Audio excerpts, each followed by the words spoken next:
Come on now. All right. Hello, everyone, and welcome to a special edition of the Angry Grant Show. It's the midterm report. Oh, and by the way, I'm going to be fine. My doctor said that I'm not actually going to die after all. Hooray! Yay! He looked me in the eyes and said, listen, fatty, boombalatti. Like, you need to lose weight. He goes, okay. Am I going to die? No. Okay, cool. Anyway. Yes. Hi, everyone. Yeah. Like, how's my little piggy today? It's like, God damn it, stop calling me a little piggy. And he goes, I just want you to say you're my little buddy. Get up on the stool. Don't break it now. Damn it. Don't break it. I love South Park so much. When we were preparing, when it was just Mike and I at the beginning, she was listening to me watch. I was watching the Peruvian flute band episode of South Park, where it's like Craig, and he goes, man, Craig, stop being a dick. And he goes, I'm being a dick. You have me come to South America to join a Peruvian flute band. You steal my grandmother's birthday money, and you force me into all of this, and I'm a dick. Fuck yeah, even the stonk piles. Stonk. Yeah, here it is, everybody. The shit stopper. The stonk pile. The 20 movies, well, with a few exceptions at the bottom, the majority of which we would rather get painful dental surgery than have to endure again. These are the top 20 films, worst films, rather, of 2024 so far. It's the conclusion, the thrilling conclusion of our midterm report. I also should point out, Luke, you know what, when we do the final best of list, you know what we have to do, right? This early next year, don't you? Yes. We're going to have 3 parts for the first time. 3 parts. We are going to do part 1, the best films of 2024. Part 2 is the worst films of 2024. And part 3 is the best films of the decade so far. Yep, because we're halfway through the 2020s. And I feel like for that, it's going to be a little bit of a longer part just because we're going to have probably more movies to talk about. Right. And discuss. And I feel like that one, I think our approach should be, since we are probably going to have a lot of movies, probably more than the usual 20 or 30, I think what we should do is, at the jump, we should list our favorite movies of the decade and then discuss them. Just do the list at the beginning and then right, yeah. Informed discussion, because I think that's the best way to approach that. But anyway, that being said, but we're not talking about that yet. That's future Grant and Luke's problem. Today, we are talking about the worst films of the year. And also, in case you're watching, there are going to be some movies that are not on my list that people would consider the worst. Like The Strangers Chapter 1 will not be on my list. And I know it's going to disappoint all of you. Unfrosted is also not going to be on my list because I didn't think they were that bad. I know people are going to disagree on that, but you know what? I'm not going to... The worst list is a place of honor. You have to make me angry or make me kind of love you to be on this list, right? So right. This is... You have to actually be inept. My issue with The Strangers and Unfrosted, I didn't think they were inept or offensive. I just thought that they were just whatever. You know what I mean? Like, it wasn't like...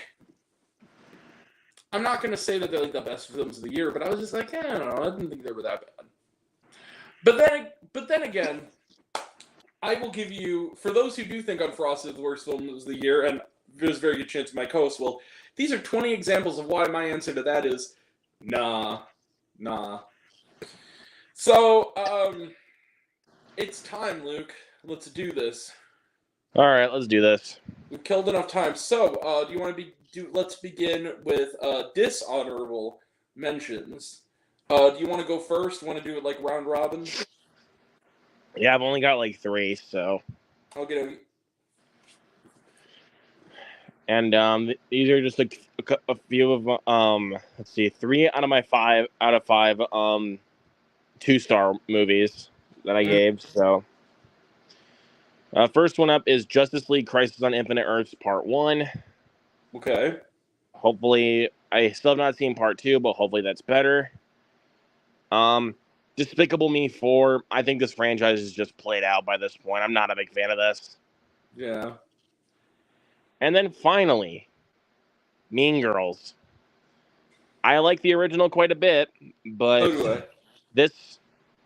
this new one just felt like a rehash. It was just shelved for another 20 years and then just pulled back out and just added songs into the mix. Yeah. So Fair enough. I liked it a lot more than you did, but that's okay. yeah, it just wasn't for me. So any more dishonorable mentions? Nope, that's it. Okay. All right, my dishonorable mentions are, and again, it's like 2. I'm doing my 2 stars and my 1.5 stars because there's not that many. So first off, this I guess I'll put on the list just because I saw it in June, even though it came out in July. But I know this is going to be a controversial pick. A lot of people like this movie. Sound of Hope: The Story of Possum Trot. It wasn't terrible, but it just was kind of like it was disappointing. It was just one of those movies where it relied too much on overacting and sermonizing when it could have told a story, which is too bad. Next up is The Long Game. Just boring. You've seen it all before. Dennis Quaid. I'm looking forward to The Substance because it looks like Dennis Quaid is actually going to be good in that movie, but like just hidden. By the way, the next movie he's doing is a Ronald Reagan movie, directed by Sean McNamara. Oh, I wonder how that's going to be. Do I even need to review that movie? Can I just give it 0 now and just be done with it? Because I'm pretty. That's very rare times you can kind of just tell that a movie's just going to be terrible before you even see it. Right. Anyway, so yeah, The Long Game, boring. Number 25 is a movie that could have been good. It was interesting, but because of it was fucked into oblivion by its editors, and that's The Tiger's Apprentice. There was potential here. I like the premise. I like the animation. I actually think is not terrible, but I think the fact that the movie's 83 minutes long and it's like an origin story to all these ideas, it felt rushed. It felt like The Dark Tower. It felt like a lot of these elements were really, really sped through without really any time to breathe. It felt like Cliff Notes, basically. Yeah, that's on my list. I'll talk about it. Yeah, next dishonorable mention, Lift. If it wasn't on here, I would have already forgotten I saw it. Come on, Kevin Hart. You can do better, bro. You really can. Like, come on, man. And same with Netflix. Like, just please don't fuck up the old guard. I really want that to be good. Anyway, number 23. Sorry, Luke. I'm pretty sure it made your best of list, but Godzilla Kong: The New Empire. Just like it was just, I just thought it was kind of dumb and dull, and I like the other movies, so even the ones that people didn't like. So this is the first one in this franchise that I was just kind of like. Dan Stevens was good. I thought some of the effects looked decent. Some of the effects looked bad, but some of the effects looked decent. And I hope the next one is better. Like, I do like this franchise generally. I don't know what it was with this one, but I just couldn't get into it.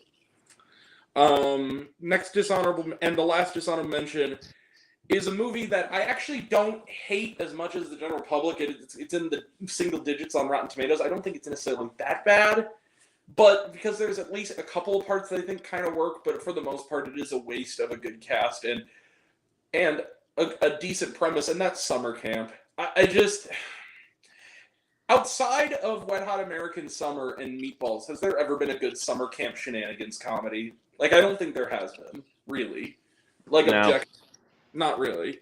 So yeah, those are my dishonorable mentions. Yeah, not many All right. this time, but yeah.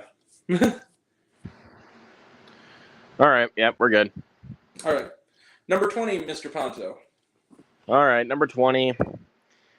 I don't need to go really talk about this one very much because I kind of already forgot this one even existed until I was looking through the list. Prom Dates. I haven't watched it. It was on my list. I was gonna watch it, and I just was like, other stuff came up, and I was like, yeah, I'd rather watch these other things. Yeah, it's not. I mean, some good performances and some chuckles aside, not a very good movie. It's not even that funny. Like, And I didn't really laugh. But And wasn't that one of the American High movies? Because I generally kind of like those movies for the most part. But that one didn't look that promising. it was not very good. So, but again, I'm not going to talk too much about it since I've already forgotten it even existed. Yeah. So it is hard. It is. There's that weird conundrum with those movies where they are just kind of like whatever movies, where it's like, okay, you saw them, you saw them because you logged them on Letterboxd, but it's like, what do I actually remember about them? There really isn't much to talk about other than I saw a movie, I guess. Like exactly. So yeah. Anything more on prom dates, or should I go to Nope. my number 20s? You Okay, can go to your number 20 because I already forgot the movie. My number 20 is a tie. And the only reason it's a tie is we start these lists always with movies I thought were so bad they're good. And my number 20 is a horror double bill, and that's Sting and Imaginary. I'll talk about both of them later. I enjoyed them, but at the same time, they're not good movies. I think that objectively, and it's probably why it's first up and not last up in this double bill. If you were to ask objectively what was a better movie, probably Sting, because at least Sting had moments of intentional humor in it. But I think that, and it had more potential, I guess, in its filmmaking, and at least it had Jermaine Fowler in it. But like Imaginary is just it's Blumhouse bullshit. It's just this sloppy thrown together stuff, and it's just the other dimension, like the freaking Imaginary dimension, was kind of cool. That kind of reminded me of MC Escher. But other than that, or Hieronymus Bosch, but other than that, this was just a string of jump scares. That's really all it was. It was a string of jump scares, and really, really watered down PG-13 shit for middle schoolers. Both movies kind of were like that. So yeah, my number 20s, Sting and Imaginary. Not much more to say. They weren't very good. All right. Kind of enjoyably bad. Kind of. I didn't find them enjoyably bad, but I'll talk about them later. Yeah. All right, so number 19, my last 2-star film on the list. Okay. I was kind of excited for this one, but then it just turned out to be another generic and bland action thriller. Trigger Warning. I skipped it because I was like, oh, I like the title, and then I saw, oh, it's Jessica Alba and it's an action movie. Yeah, I just have a feeling it's not going to be very good. I guess I was right. I thought there was some good action. I thought that she was good in the film. Mm-hmm. But it's extremely generic and forgettable. So, is it kind of another one of those movies that to call them movies almost seems inadequate? It's more like content. Like, I wouldn't say it's as generic as Heart of Stone is. Right, because like Heart of Stone, I said that like that doesn't even feel like a movie to me. It feels like an AI trying to make what they think is a movie, but it isn't a movie.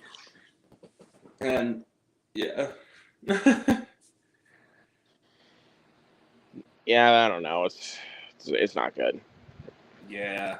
Just very, very, very generic and forgettable. Again, I wouldn't consider it like an AI generated movie because at least Jessica Alba did some training to prepare for the role, which I appreciated. Mm-hmm. But movie itself, take or leave. Yeah, it's another one of those kind of like what is there to say about it? It's a whatever movie. Yeah, but then my let's see, 18 through 15 are 1.5s on my end. Okay. Okay, so it's number 19, right? Yep, number 19 was Trigger Warning. Okay, so my number 19, Mr. Ponto. Mm-hmm. I want to ask you something. Have you met my friend, Mr. Ben Parker? His name is Ezekiel Sims. He was in the Amazon with my mother while she was researching spiders right before she died. Drink Pepsi. Drink Pepsi. Pepsi Cola presents Drink Pepsi. I'll wait. Drink some fucking Pepsi. Pepsi presents Madam Web is my number 19. I'm talking about that later. This movie, I'm sorry. I know. This is one of those bad movies. Like, this is the worst list, but this is one of those ones on the worst list that is on there for purely objective reasons. Like, you need to watch this movie at least once before you die. It's one of those bad movies that you kind of have to see to believe exists as it does. It is inherently, it's a fundamentally broken movie. It doesn't feel finished. And it's like an IMAX-sized big budget movie that you're watching primarily on large screens that has obvious errors in continuity, sound, ADR, special effects. It's a giant Pepsi commercial. I haven't seen product placement quite this egregious. I'll be perfectly, well, outside of another film on my list that's much higher, since Mac and Me. I mean, it's just blatant the way that like Pepsi is poured out and brought out like a prized, hooker into this movie. Oh my god. It's insane, right? Like, it's insane how much Pepsi products are in this movie. It's baffling. But at the same time, if you're looking at it as a masochistic comedy, this movie is a lot of fun. And I was talking to Michael about this yesterday, just on one of our many detours. I was talking to him about how this also falls into the trope that I really, really hate in movies, and I've hated them since the days of like Lizzie McGuire, and that's this. You have someone like Sydney Sweeney in your movie, and you put frumpy glasses on her, and you tie her hair up, and it's like, oh, she's a nerd, and then she puts her hair down and takes her glasses off, and she's Sydney Sweeney. And anybody with a brain, or in the male case, well, both male and female case, working genitalia could tell you that's Sydney Sweeney. She's, oh my god, don't even. Yeah. So like, it's like so unbelievable that anybody. They kind of tried to do the same thing with Catherine Newton in Pokemon Detective Pikachu, and it's like, these people are supermodels, basically. These are attractive people.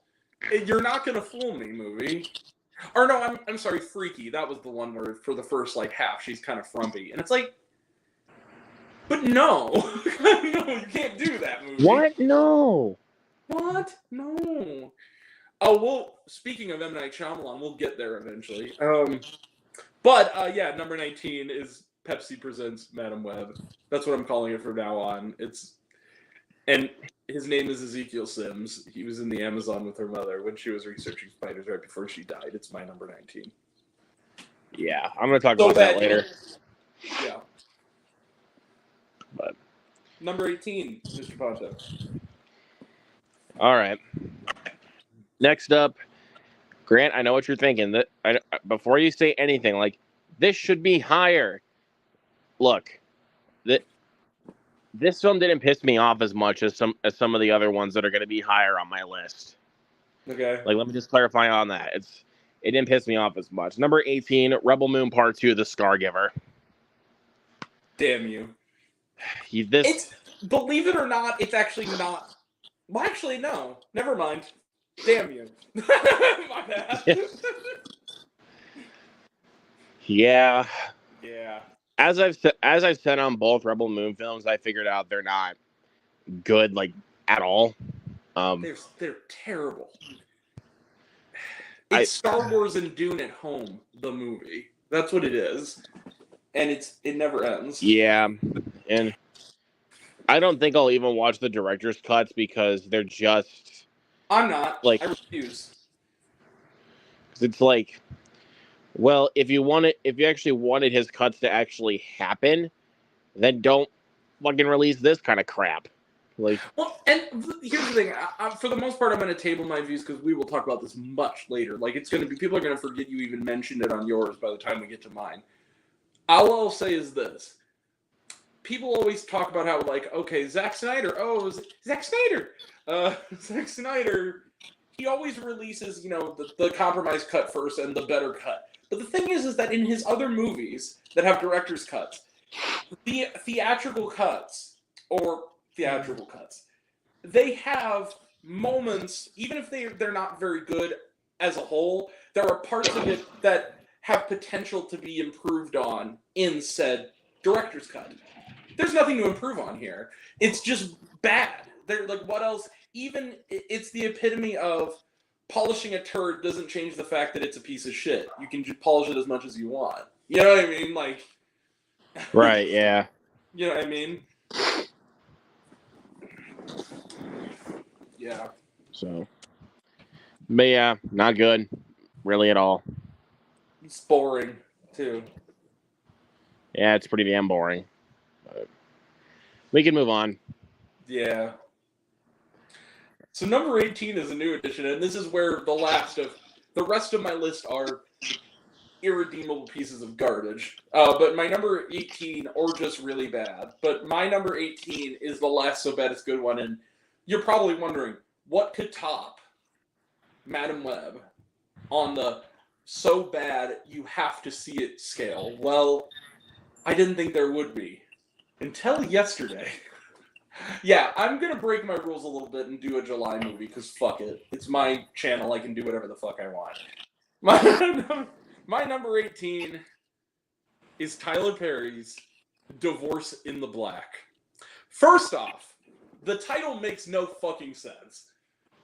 They try to bullshit it in the movie, but it still doesn't make any sense. I want to point something out to you. This film is released by MGM because it's an Amazon film. There was another film released by MGM not too long ago called American Fiction. American Fiction has a line in it that is a satire of Tyler Perry-esque films. If you remember, there's a scene in American Fiction in which he's writing the book that starts out as My Pathology and would eventually become Fuck. Right? Wow. Yeah. He's writing the book and he's imagining, I think it's like Keith David and another actor, like acting out what he's writing. And it's all these cliches from like hood movies, right? Right. Okay. But it's spoof. It's satire. It's trying to call attention to the tropes of these films or books. Yep. This movie, early on, has a line in it, said earnestly, that was one of the lines that was used as satire of this type of film in American fucking Fiction. Sincerely. Like, they used it as an actual piece of drama in this movie, with no irony. Oh my god. This movie, I knew I was in for something truly special in the opening scene of this film, in which there's a funeral being held for the brother of the evil bastard husband, who has an evil mother, of course, and where he hates the daughter-in-law for being very good. Now, to be fair, it's even if your son committed horrible atrocities, it's maybe not a good look to basically say he's hellbound at his own funeral in front of his grieving mother. I think that kind of lacks tact to begin with, but whatever. But basically, she's like, oh, whatever, I'm getting out of here. And she calls her other sons and says, take him. And they go up to lift the casket, and they're like, no, I didn't say the casket. I said, take him. And they open up the casket and lift the body and carry it out of the church. And I was just like... Oh, my God. And it's played completely seriously. It's not satire. And I just started going like, I love this movie already. This is one of those movies that is special. Like, it comes around once a year where you're just like Knights of the Zodiac. It's that kind of movie where you just sit there and you're like, I'm in Nirvana right now. I'm not even a little bit angry. This is awesome. Like, I want my friends to watch. Like, we need to do, we're eventually going to kind of soft reboot the bad movie roast thing. We have to do an episode down the line of Divorce in the Black. We have to. Absolutely have to. And it has to be your guys' first time watching it, some of you, because I have to see your reactions. I have to see how your faces look when certain things happen in this movie. I'm telling you. Oh, man. There's a part in this movie where the dad comes in. It's like who's the pastor. He comes in. Poor Megan Good. She's better than this movie deserves. the mom is like reading this list. And again, this is a movie about domestic violence. It shouldn't be funny. That's really dark subject matter, but Tyler Perry is so bad at what he does that it becomes kind of hilarious. And it shouldn't be, because again, that subject matter in the real world and of itself is awful. Like, domestic violence is evil. But in this movie, like, I don't want you to misunderstand me. I'm not laughing at domestic violence. I'm laughing at the depiction of domestic violence by Tyler Perry in this movie. Because it's ridiculous. It is... Nobody behaves like this. Nobody acts like this in the real world. Human beings. Nobody talks like this. It's one of those movies... Okay, then we'll move on. We'll move on right after this. There's a moment in this movie, right? That... All right. I've never done this before. I actually almost did a spit take. I was drinking something. Oh my god.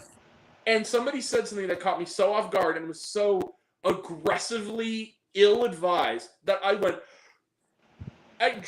swallowed it quickly and kind of hard, and I was like, what the fuck? Like, out loud, what the fuck? Tyler, no!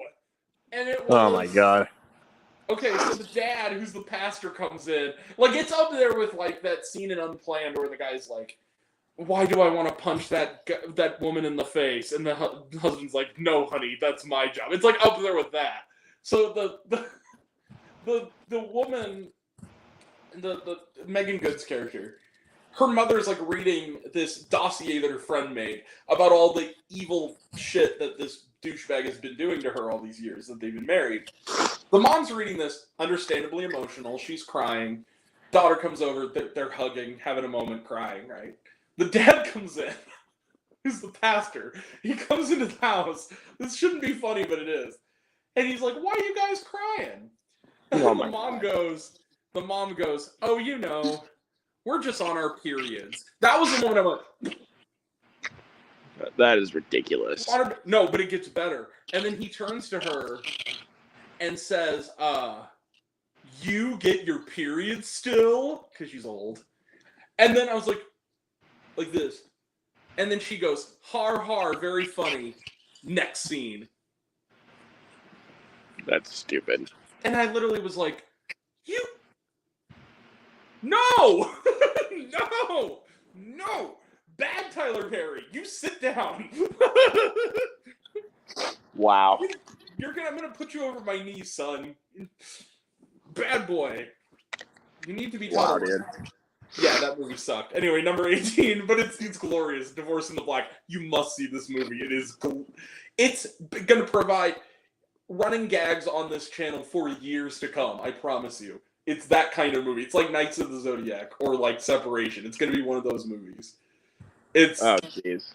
It's one of those all-time bad movies. I love it. All right, Let's go to number 17. 17. All right, number 17. How do you take this kind of concept and make it boring? Atlas. You know, I was gonna watch it. I saw the reviews. I wasn't in my happiest of moods. I saw what the premise was. I saw what the score was. I skipped it. I don't think I'm missing anything. How do you take Jennifer Lopez battling Simu Liu in a freaking mech warrior suit and make it boring? What happened to... Here's the other thing. What happened to Jennifer Lopez? When she didn't get the very deserved Oscar for Hustlers, did she just make a pact with the devil to be like, fine, if you're not going to give me an Oscar for that great performance, I'm just going to keep doing the worst fucking movies ever for the rest of my career again? Like, what's happening to Jennifer Lopez? I want to know. I have no idea. Although Marry Me was okay, but it was just okay. Like, that was like maybe the only decent one. But yeah, like the first act was really interesting. Like I was kind of into this, and then the second act just trails off, and it becomes so freaking boring because it's just Jennifer Lopez making friends with an AI. I'm not even joking you. Like I saw the trailer, and again, it just looks like we have something better elsewhere. Like it just looks like it's the creator at home. That's what it looked like to me. It looked like that kind of plot of like AI and humans forming a bond. but it was just not good. Whereas the creator was really good. You know what I mean? Yeah, it's bad. It's pretty bad. Yeah. Yeah, I don't feel like continuing on. That's gonna give me a headache. So, Hey, dear Netflix, if you can give the world gems like Axel F and Hitman, can you maybe put out less of these movies that just seem like shovelware, please? That would be great. yeah. Yeah. Continue. Okay. Number 17. This is my controversial pick, I guess. Some people have this on their festive list. Those people, I don't agree. But it's one of those situations of, well, I'll say what it is. Number 17 is Arthur the King. It's No. I hated this movie. It was pretty much my number one for a while, but times change. You have a summer season where for every week you have at least one great movie and one shitty one that's like all-time bad, and you reassess yourself and you realize it's a 0, but it's at the bottom end. Because Arthur the King, what I will give it credit for that I can't give to the other 16 films on this list is that there are elements that are okay about it. Like, it's shot kind of okay. The dog is cool. The biggest fundamental issue I have with Arthur the King is that Mark Wahlberg's character is a douchebag. And I like Mark Wahlberg. And it made me kind of bummed. Like, this movie, the problem I have with this movie is that, for me especially, it should have been easy. You have Mark Wahlberg and a dog going on an adventure. I love Mark Wahlberg. I love dogs. I love adventures. This should be easy. It didn't make me cry. Never once. It never made me feel anything because it really wasn't about him and the dog. It was about him. It was about a selfish guy who steals from his wife. Let's just be honest with you. Can you at least give me that was kind of ill-advised choice to like steal thousands of dollars from his wife to fund his stupid excursions and not tell her? It was weird. Yeah, that was weird. Like, just inherently. But also, like, maybe it's just a me thing, but like this whole idea of like extreme endurance adventure thing, I thought it was like a cross-country movie. No, it's like a adventure racing is what they call it. And it's kind of, I'm also in that opinion of like, fuck these people. Because it's like, okay, like, I feel it reminds me of, speaking of Kevin Hart's Better Material, it reminds me of that joke in one of Kevin Hart's stand-ups where he talks about how he doesn't go to the gym anymore. And he says something to the degree of, he goes, I don't go to the gym anymore because I just leave pissed off because I'm standing there lifting weights next to a guy who is 7 feet tall and built like Arnold Schwarzenegger, and he's lifting like 1,000-pound weights. And I'm just looking over at the guy and I'm like, why the fuck are you here, man? You won. Just go. Like, it's like, it's felt kind of show-offy, this whole sport. I'm like, like, running cross-country is hard enough. Why do you need to throw in biking, ziplining? Like, that's just unnecessary. And also other things like Natalie Emanuel's character, who, again, good actor, wasted. Father has cancer, but instead of, like, being there for her dying father, she'd rather just do this stupid sport. All this stuff that just kind of was like Simu Liu basically playing the Shang-Chi in an alternate universe where he's an asshole and his cockiness isn't charming. And I just didn't like it. I didn't like it. I'll say this, it's more memorably bad than this director's other Mark Wahlberg effort, which wasn't it like The Family Plan? I already forgot the name. But yeah, I know you like it, Luke. I know you did. It's okay. You're not alone in that, but I didn't like this movie. It's just my number 17. Sorry. All right. Yeah, we can move on from that then. Okie dokie. Number 16, Mr. Ponto. I know you like this one. Speaking on opposite side, I know you liked this one. I didn't. Okay. Spaceman. That's another instance where I kind of get it. Like, it is one of those movies where a positive review and a negative review would have the same reasons why. Look, Adam Sandler, Paul Dano, and Carey Mulligan are all good in the film. Let me just say that, and it's a really well shot film. Mm-hmm. Like, once the spider comes into play, I just honestly started losing interest. Like, as the film progressed, it just became boring to me, and I just could not even like. I just honestly couldn't stand watching the film for the life of me. Like, in all honesty, like I think I think even halfway through, I even tried falling asleep because I was that bored watching it. You're watching it on Netflix. There's all those things called the pause button too that you could use if you need to like take a break from a movie. Also, I know, but like that still doesn't help. But still doesn't help my case of the movie. Like, fair enough. I mean, I was still bored watching it regardless. Like, fair enough. I think it's the kind of movie where you have to be in the mood for a movie like that. It's not a movie you can just turn on. You have to kind of know what you're getting into and want what you're getting into. So I get it. Yeah, I mean, yeah, but if that makes sense. I don't know. Yeah, it's a slow movie, that's for sure. Yeah, not for me. Fair enough. Now for something completely different. No, but this is genuinely completely different. And here's the other thing. My number 16, I'm almost certain is going to be higher on your list, Luke. But it was. Oh wait, you're done with Spaceman, right? Yeah, I'm done with Spaceman. Okay, I didn't want to step on your toes. Number 16 is a movie that almost was 1 star for being so bad it's good, and then the ending happened. Night Swim is my number 16. Yeah, that's higher on my list. God damn it, Blumhouse. If you fuck up Speak No Evil, we're done professionally. I'm sorry, we are. Yeah. You've given up hope on me because this movie was just absurdly bad. Like I can't even. This is one of those movies that you don't.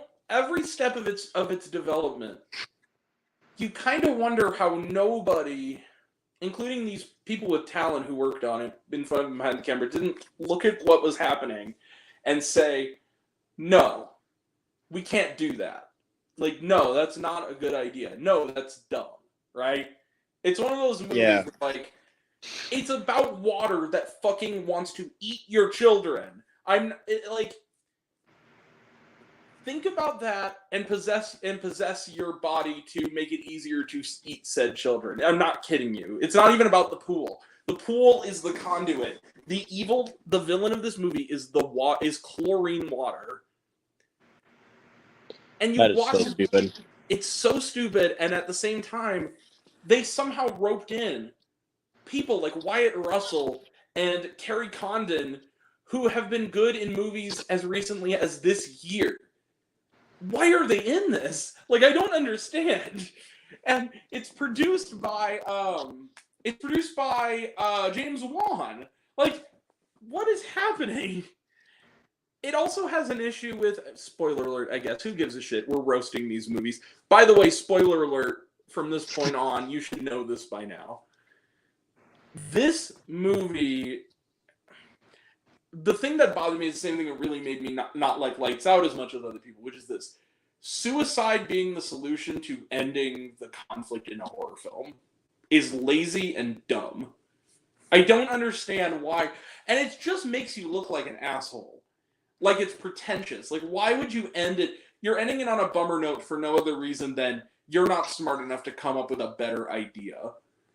And that's really stupid. It's like, it's almost like they wrote themselves into a corner and they're like, how do we get out of this? I don't know, let the dad kill him, sacrifice himself to the water and save everybody. And it's like, but why though? That's such a cop-out. You know what I mean? Like, that doesn't... That's stupid. It is. And it's just, I'm tired of that trope.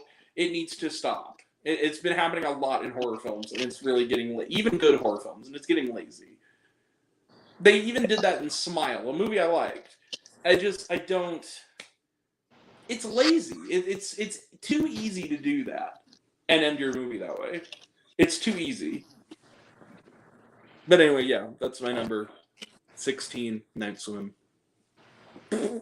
Poop. Yeah. It's poop. It's poop. It's Poop. no, I didn't like it. It's poop. Don't like it. It's cockadookie. A stanky. Ooh, stinky. Oh, stinky. Yeah. It's a baby movie for babies. I'm a baby. Yeah. Number 16, yeah, Night Swim. Oh 15, wait, one more thing. You were supposed to say Polo. Anyway, Fuck that. Marco. All right, go ahead. Marco. He does not give a fuck in that movie. Like, he really wants his fucking paycheck. You can just see it on his face. Anyway, number 15, Mr. Ponto.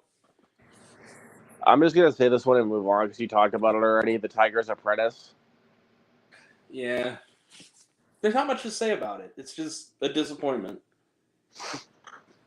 Could have been really cool. Yeah. Should have been really cool. All right, go ahead.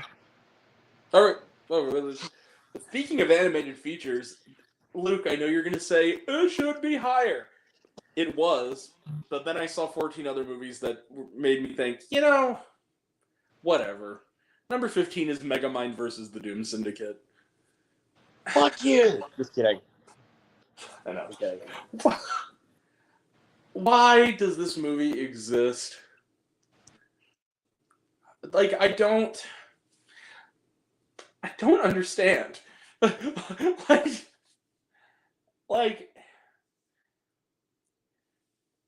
It's one of those situations you kind of illustrated perfectly, Luke, when we talked about it last time, where it's the Ice Age Adventures of Buck Wild. It's a movie that they don't even try to get the actors to sound like they're the other voices. Not even get them to really do an impression. Like, the guy who plays Megamind doesn't even make an attempt to sound like Will Ferrell at all. It's just like this cheap, slapped together, shit out, direct to streaming sequel that was never needed. That was also basically a pilot episode to this TV show that also was apparently not good. I didn't watch it because I was just like, fuck that. I don't care. But yeah, just Megamind versus the Doom Syndicate, just poop.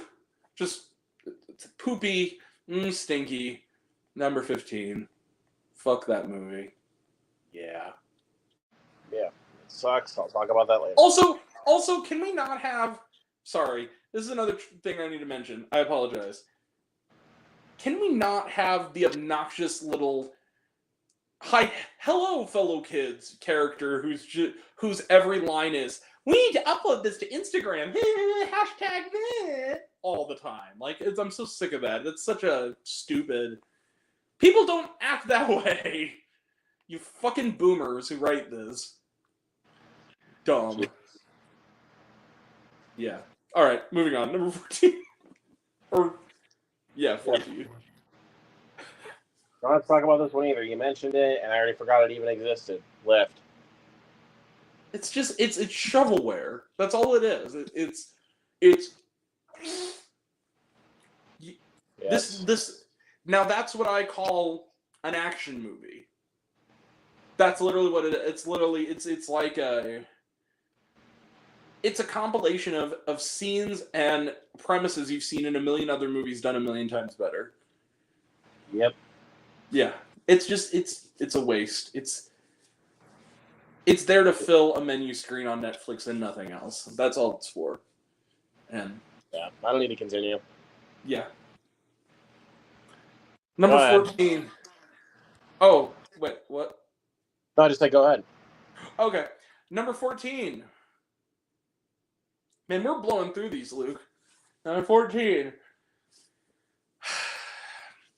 This is another one where my opinion has softened on it, not because I think the movie's good, because it's not. But my pure, unbridled hatred for it kind of was quelled by the fact that the guy who made it seems like a pretty nice guy.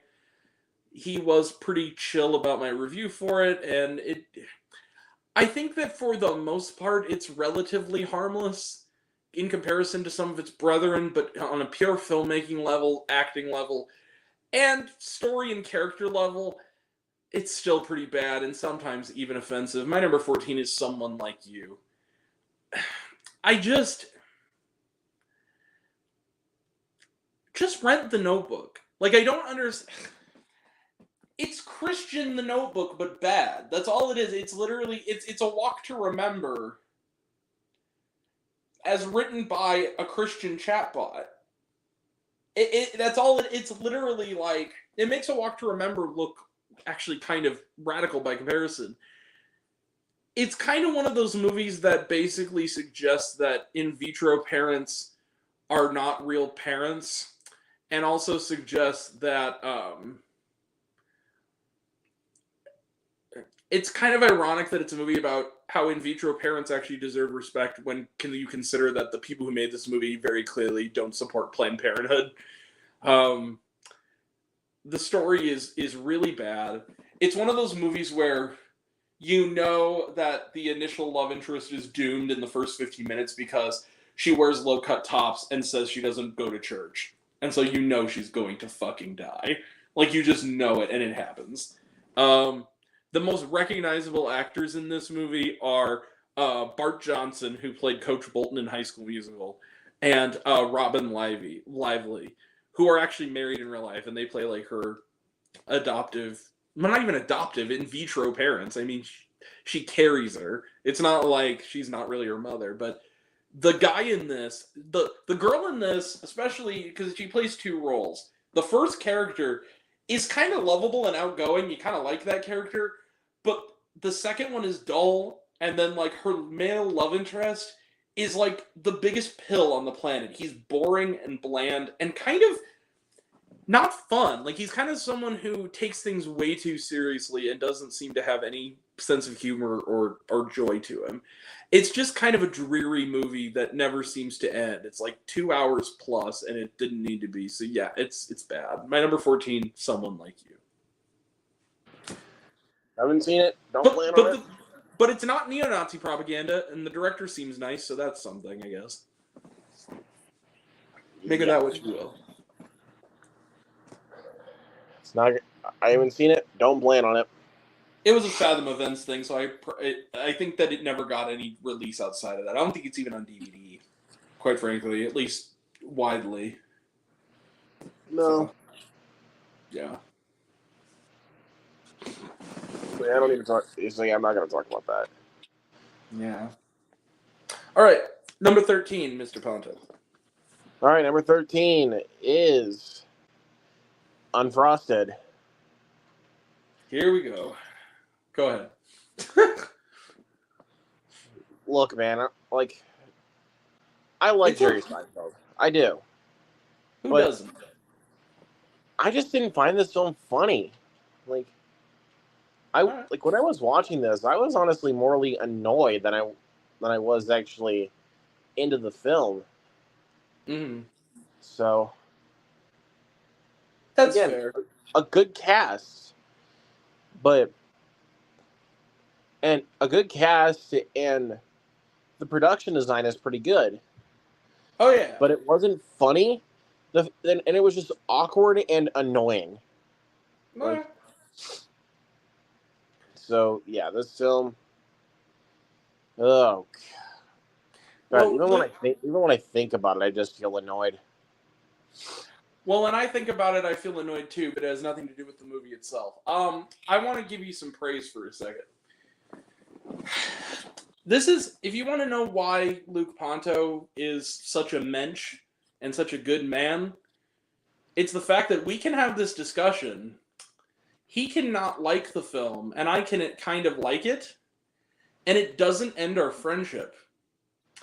Unlike some people. So there's your hint, but that's what I appreciate about you, Miss Katie's, as Letterkenny would say, is that you don't let movies get in the way of other things. So that's the lesson today, is that I respect the fact that you don't like this movie. I understand. You're not alone. And I appreciate that you respect the fact that I do. Yes. We both have our reasons, and that's okay. That's all I'll say. I just want you to know this is why you're a good guy. So yeah. All right. Subscribe to Luke Ponto, everybody. Thank you, sir. All right, continue, please. Okay, so that's you. Anything more to say on Unfrosted? No, I'm done. Okay, so my number 13, speaking of annoying movies, my number 13, I feel like there's not a lot to say, but I'm kind of, I don't know, because the 13 and the 12 are kind of almost identical movies, but I'll just do them in that order. I'm not going to break up the flow, but number 13 is The Jungle Bunch Operation Meltdown. Annoying, shrill, annoying. It's a they don't even spell "and" correctly in the opening credits. I saw this movie. I felt like, and it's the other thing. I felt like a sexual predator watching this movie. I'm just saying this. I'm gonna be real about it because I was the only one in this theater. Quite frankly, that day I think I was the only one who went to that entire movie theater. And it's a good thing that the girl taking my ticket heard, like, understood when I said, "No, I'm a reviewer. I'm doing this for a website." Because I went up to that thing, one for the Jungle Bunch Operation Meltdown, please, knowing I was going to be the only one in the theater. And she kind of looked at me like, "Bro, what the fuck are you doing seeing this?" Like, she was this close to saying, "Take your hands out of your pockets." Like, is that kind of transaction. Right, and I yeah. was like, I'm reviewing it. And like, oh, thank God. Like, it was literally what she said, oh, thank God. Like, she thought I was, like, going there to, like, perv out over the kitty movie. This is a terrible movie. Like, I'm going to be real about it. And I don't know if it was just the theater I was in, because it was the first time, and so far only time, although I did really like the experience, and I will definitely go back at some point. I saw this movie in Alton. It was the only theater near me that was showing it. Because they canceled my screening at the other one, and I already announced that I was going to see it. So I went to this theater that was already kind of darkly lit. It kind of looked like the Afterlife. It was this little theater. There were like 2 people there, and they were the workers. And I sat there in this theater by myself. And I don't know if it was just the theater I was in, and the fact that the sound seemed to be cranked up to like 1,000%, like IMAX levels for what is like a backroom theater, like small little theater. But that movie I actually started putting cotton balls in my ear. I'm not kidding you. I actually took like little pieces of napkin and put them in my ear because it was so screechy, so loud, and it was so bad that I called you and I called Alec and I put the phone to the camera or put the phone into the air and I said, "You hear this?" Because I was the only one in the theater. Nobody was going to give a shit. So I put it up and I was like, "Do you hear what they're doing to me? This movie is yelling at me, Daddy." Make it stop. It's terrible and it's not funny. The gorilla is kind of cute. Other than that, the Jungle Bunch Operation Meltdown is not worth getting possibly put on a list over. It's just a bad movie. Number 13. And a bad dubbing job, too. It was a French animated movie that was dubbed. Luke, do you want to say what... Because I don't know if you heard me or not, but... do you want to corroborate my story that I essentially made you kind of watch without picture 20 minutes of this movie, just about 40 minutes of this movie, just out of anger and boredom? Like, I just needed somebody to share this with me. You did that just to torture me. I didn't do it to torture you. I did it to keep myself from going. Luke, I have to say, you agreeing to do that with me shows how good a friend you are, because I am not kidding you when I say that movie was so bad and I was losing my mind so much that if I didn't call somebody to at least share some of it with me, I was going to snap and pick up an axe and go crazy on somebody. Like, it was that level of, it was breaking my brain. Like, I was having a breakdown. I couldn't handle the movie anymore. I was like, I have to call somebody. I have to call a friend and make them listen to this. So thank you for that. You took a bullet for me, and I appreciate it. Yeah, but yeah, that movie sucks. Gorilla dick. It's just terrible. Yeah, fuck that movie. Anyway, number 12, Mr. Ponto. Number 12, you talked about it, but I feel the opposite way that you do. Sting. Okay. Look, I'm How do you feel scared the of opposite? spiders, okay? I'm scared of spiders. But what Really? this film, I'm actually scared of spiders. Okay. But if it, if you make a film with spiders and you don't scare me, then you're not good. Like the spiders in the film looked so freaking fake. They did. That's true. They actually really looked bad. It looked so fake to a point where I'm just like, why am I even watching this? It was kind of hilarious that they gave this like a wide fucking release in theaters. Like that's insane. It's like that bad of special effects. Horrendous. Like, oh my god. Like, I could barely even sit through it. And I'll give it this though. The last 10 minutes were pretty good. Honestly, I thought the last 10 minutes were solid. But other And than Jermaine that, though, Fowler was good. I liked him a lot. He was funny. But he got a few chuckles out of me. But other than that, nothing. But you know, I think the key was he was from a completely different and better version of this movie. Like Jermaine Fowler shows up and he is in the comedy that this should have been.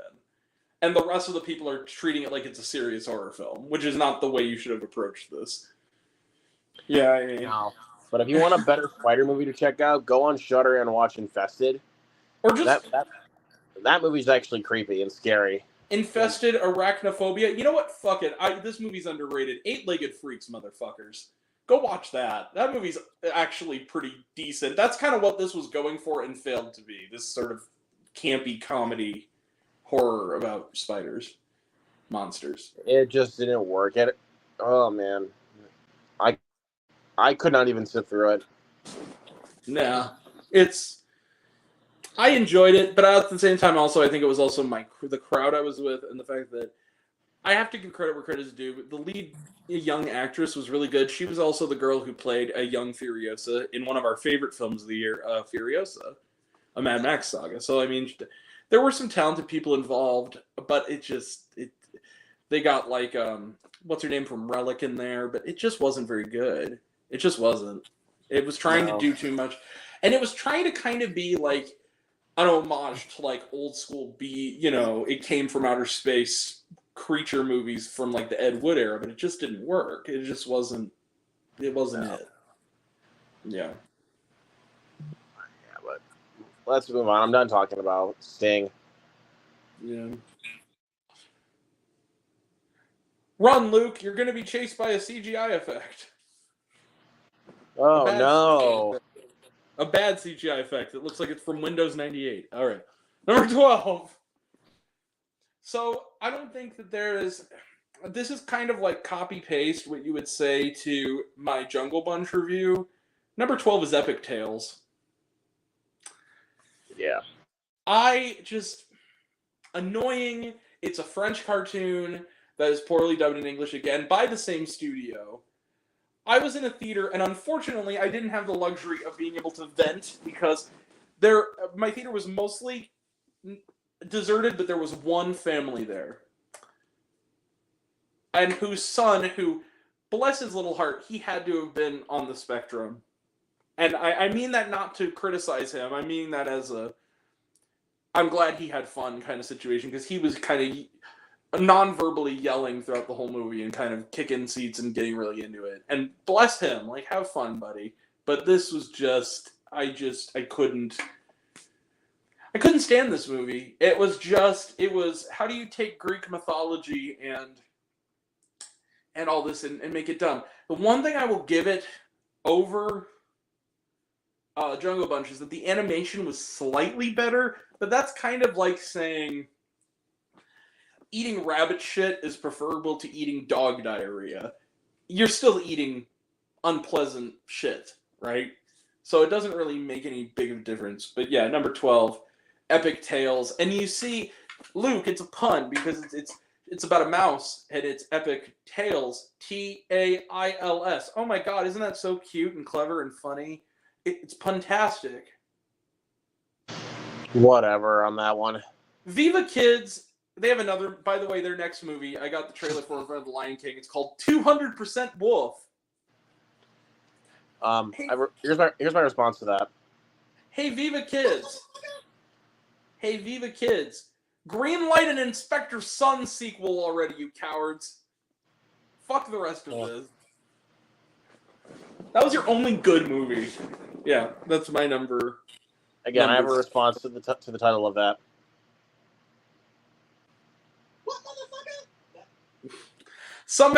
I kid you not, you know who one of the voices in the movie is? Like, the main voice in it is? Who?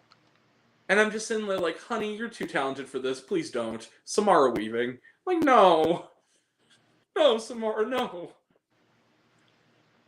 Please, no. And one more time. What the fuck? I know.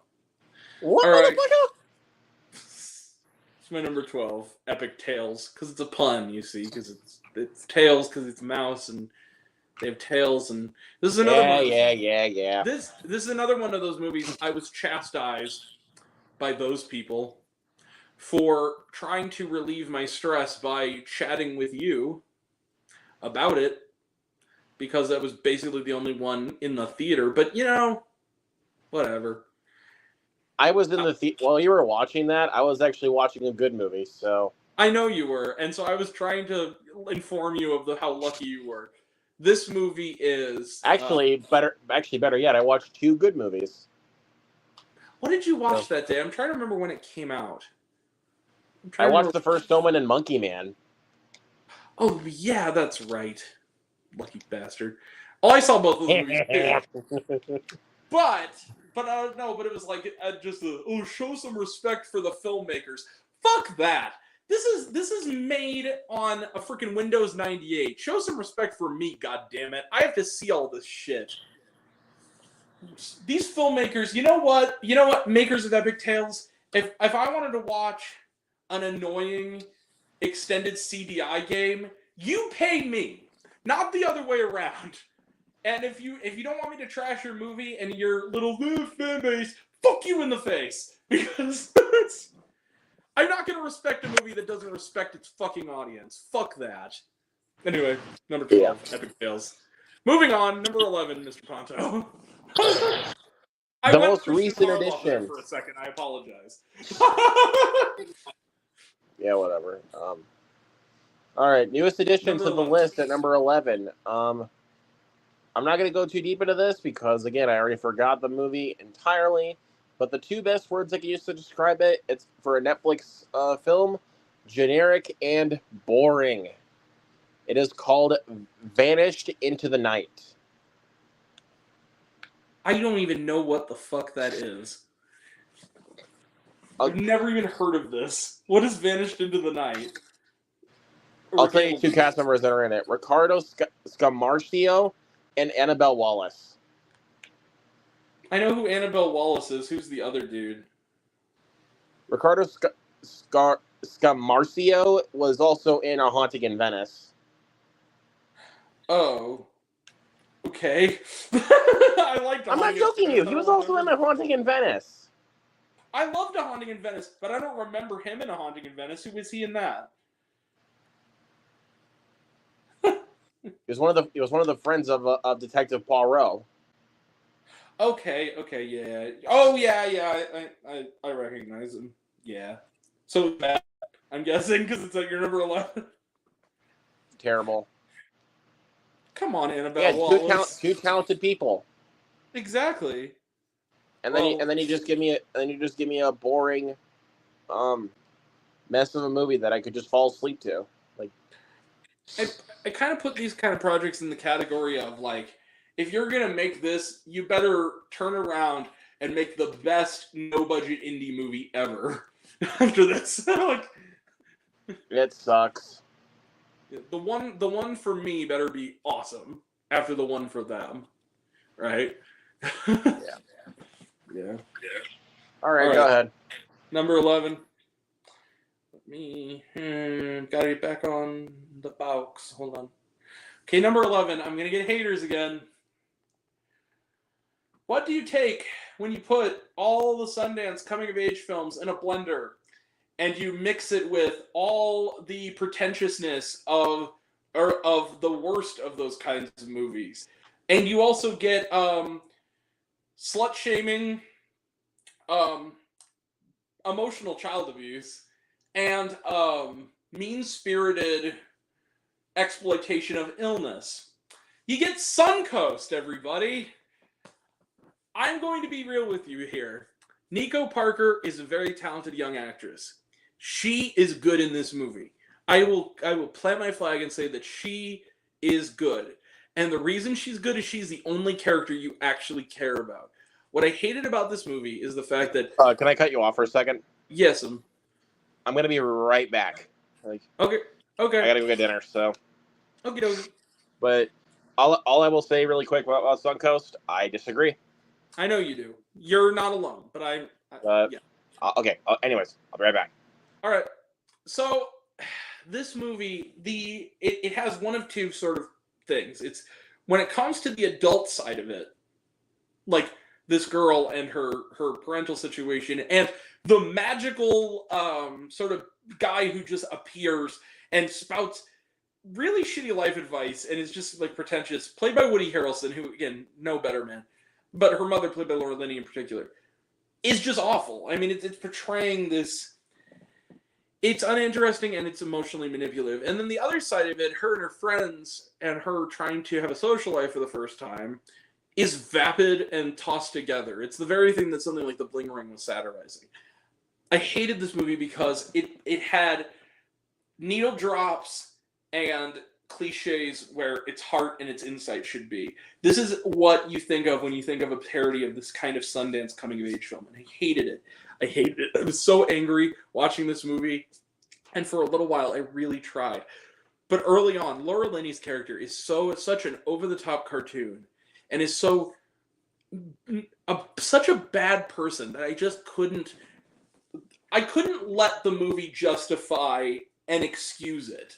And it did. And it tried to portray her as, oh, she's just so lovably quirky. She's flawed. No, she's a monster.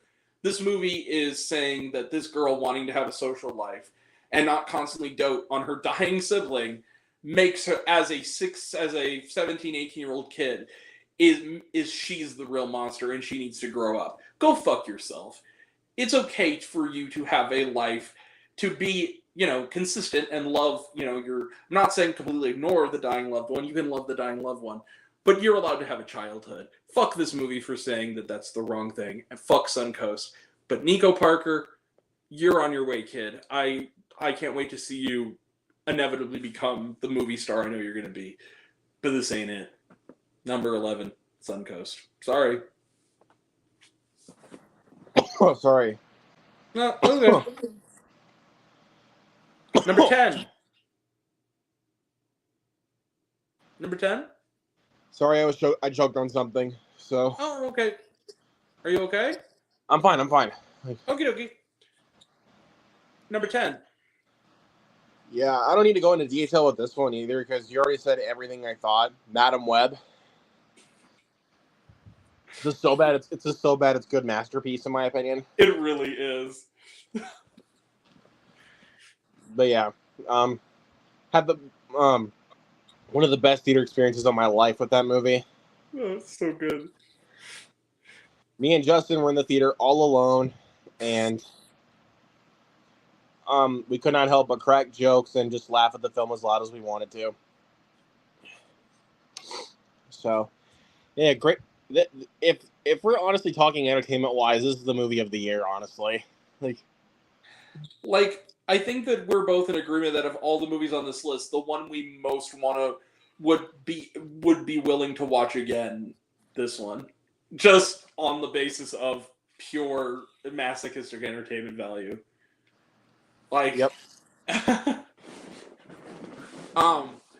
All I will say to add to this is that, because I almost forgot this, is that when I went to see another movie that weekend, I was a friend of mine at the theater asked me, I think it was either Kylie or Megan was like asking me like how the movie was, and I said, or no, it was Brittany. She asked me how it was, and I said, I'll give you an example of some of the dialogue. Have you met my friend, Mr. Ben Parker? And then pause, and then my friend Andrew rather walked by and he says, he's right, there is a pause. Like, they straight up, it's like a pause for applause moment. I'm like, exactly. Like, it is, man, that movie. That's just wonderfully, hilariously bad, but I kind of loved it. Yeah. Agreed. Okay, number 10. Yep, all done.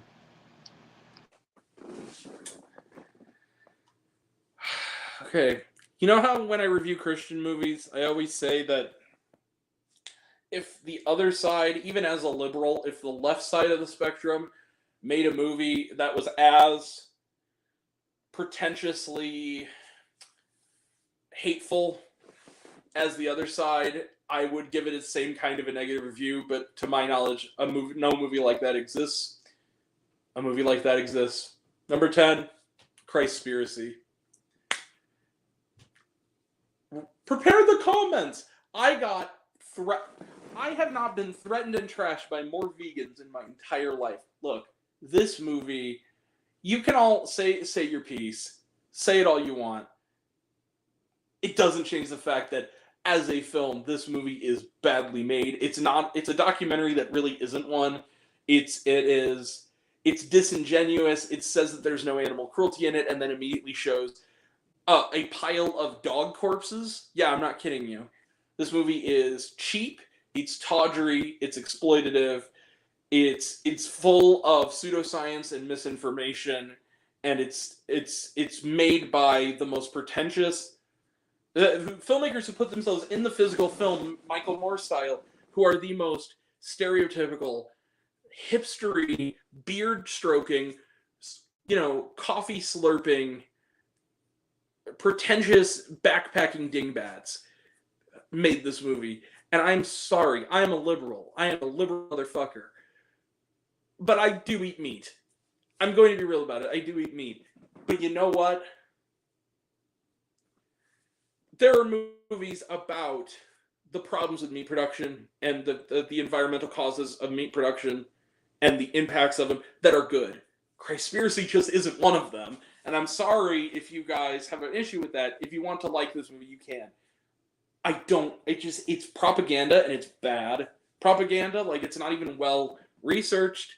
It's hogwash. It is just absolute bullshit. And I regretted seeing it. It was just really. I knew it was in trouble pretty early on, and it didn't get better. So yeah, number 10, Christspiracy. I didn't like it. Sorry.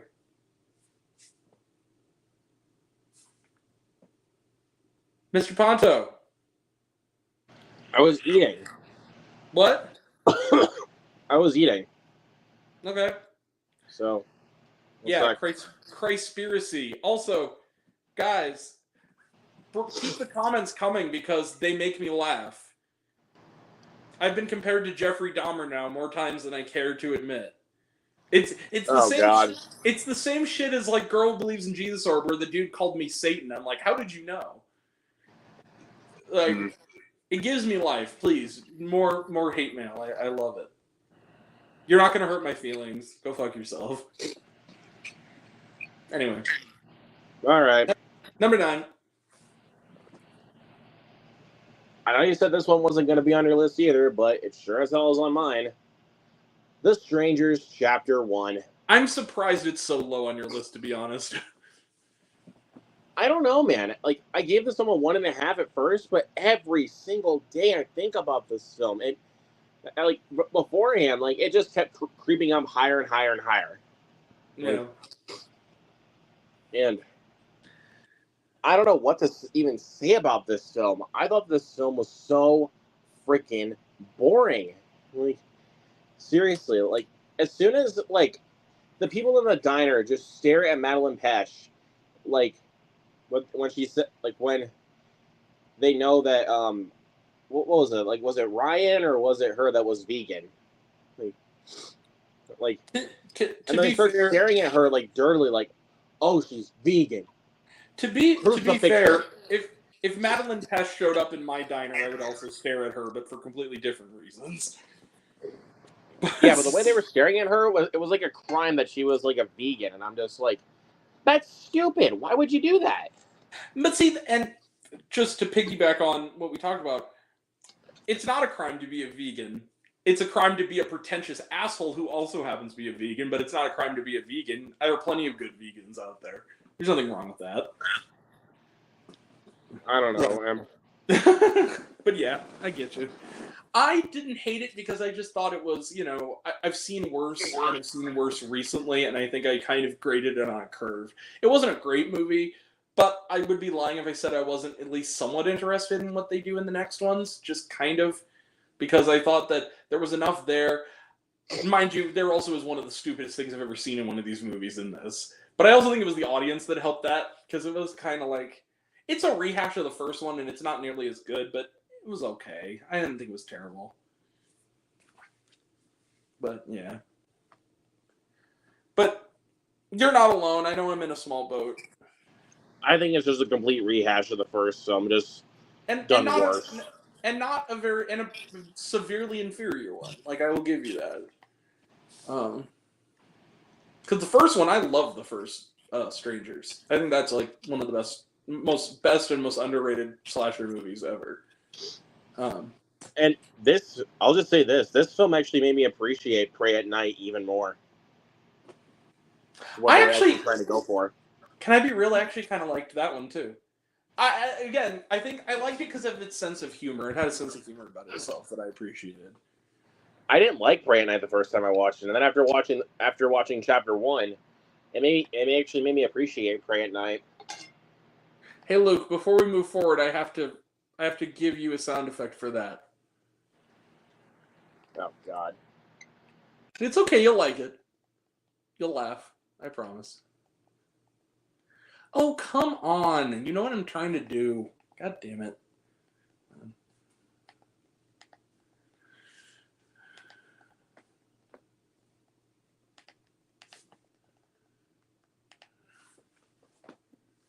Luke, prepare thyself. Oh my God, there's a bang at the door. Basically that movie. That's the whole movie. Oh my God. Also, can I just say this? Madeline Pesh. Whew! Gorgeous. She's a pretty, pretty woman. Not a great actor, but she's gorgeous. Oh, actually, I don't think she's that bad of an actor. I think the material let her down. She's good on Riverdale. Good on Riverdale. Well, I don't watch Riverdale, so that kind of plays into why. I fucking love Riverdale. I know it's a batshit crazy show, but damn it, I kind of love it for that. Anyway. But yeah, fuck The Strangers Chapter 1. I don't know. I want to give it another chance, but like at the same time, I know if I do, I'm probably gonna hate it even more.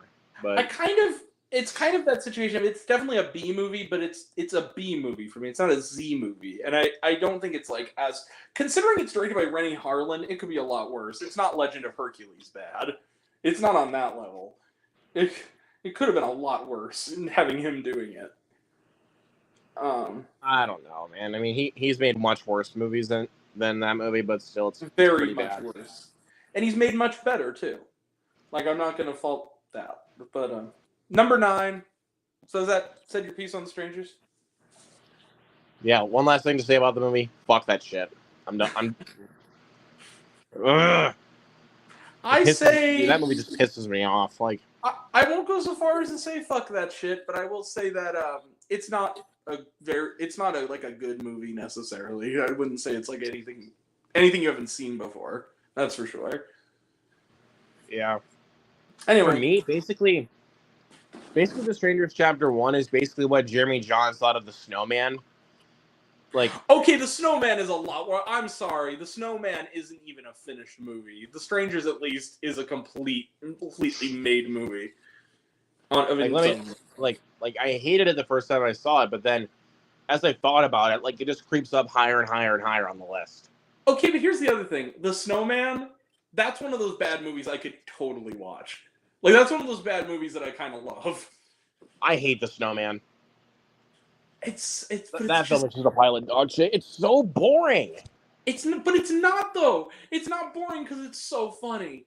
It's so badly done, and it's so like Frankensteined back together from what is clearly the shreds of a longer movie that it's just kind of hilarious. I don't know. Yeah, I'm done with the Strangers Chapter 1. Go ahead with number 9, please. Number 9. I know you liked it, Luke. I know a lot of people liked it. This is another controversial pick. I'm sorry, Land of Bad. The most interesting part of this movie is Russell Crowe buying vegan cheese for his pregnant wife at the grocery store. I'm not kidding you. That part I thought was just stupid. It didn't even need to be in the movie. But it was memorable, though. It was something. It's memorable, but like it's so stupid, though. But I'm saying the rest of it is so generic that the fact that they would detour in the middle of like a tense action sequence of just him grocery shopping is funny enough to me that I'm like, that is a high point. But here's the other thing, and I know there's another thing that those people who don't know what the fuck they're talking about, you know who you are, blasted me for. I don't care. That movie's racist. I'm not gonna. It's every character in there that's not a white guy. Their dialogue might as well have been Durka Durka Muhammad Jihad. Like, that is how much of a stereotype they are. I'm sorry. It's just the way that it's true. It is the most. It's 2024. You can make this kind of siege action movie. Again, The Covenant. Look at that, right? The Covenant was a way of doing this thing about the War on Terror and making it a story that didn't feel the need to just break down its antagonists to the most tropey types, right? That was my issue with this movie, is that it was just, it didn't treat its audience with intelligence to me. Anyway, my number 9 is not much to talk about. It's bad. And it's the first of 2 movies on this list with Russell Crowe in it. Seriously, bro, fire your agent. My number 9. Number 8. I respectfully disagree, but I understand. Okay. All right. 8. Number 8, Mr. Fonto. What happens when you take make an action rom-com with 2 talented people that actually have no chemistry? You get role play. Oh yeah, the movie that you told me before I was going to watch it, and then you told me, dude, it's a piece of shit, and I actually took your advice and I skipped it. And I don't think I was missing anything. You're not missing anything. They tried together, but I really don't think they should be in a movie together again because it shows that they do not have good on-screen chemistry at all. Was that the one? That was the one with like Kaylee Cuoco and David Oyelowo, right? Yep. Both of whom are talented people. Although, to be fair, Kaylee Cuoco, who I think can be very funny and especially really good on television, she kind of can't catch a break in movies. I'm gonna be real about it. Like her TV shows, she every time she's on television, she makes those shows better, and every time she's in the movies, she's just kind of having to work with what she's given, which is too bad. Yeah, that's one to put onto that train. So yeah, sad. I didn't watch it. But David Oyelowo, like, that's a dude that generally is fantastic, even in the worst movies. So that's really a bummer. He even wasn't good in it. Like, and he's a really good actor. That's the sad part. Yeah, he's a good actor, not good in the movie. Yeah.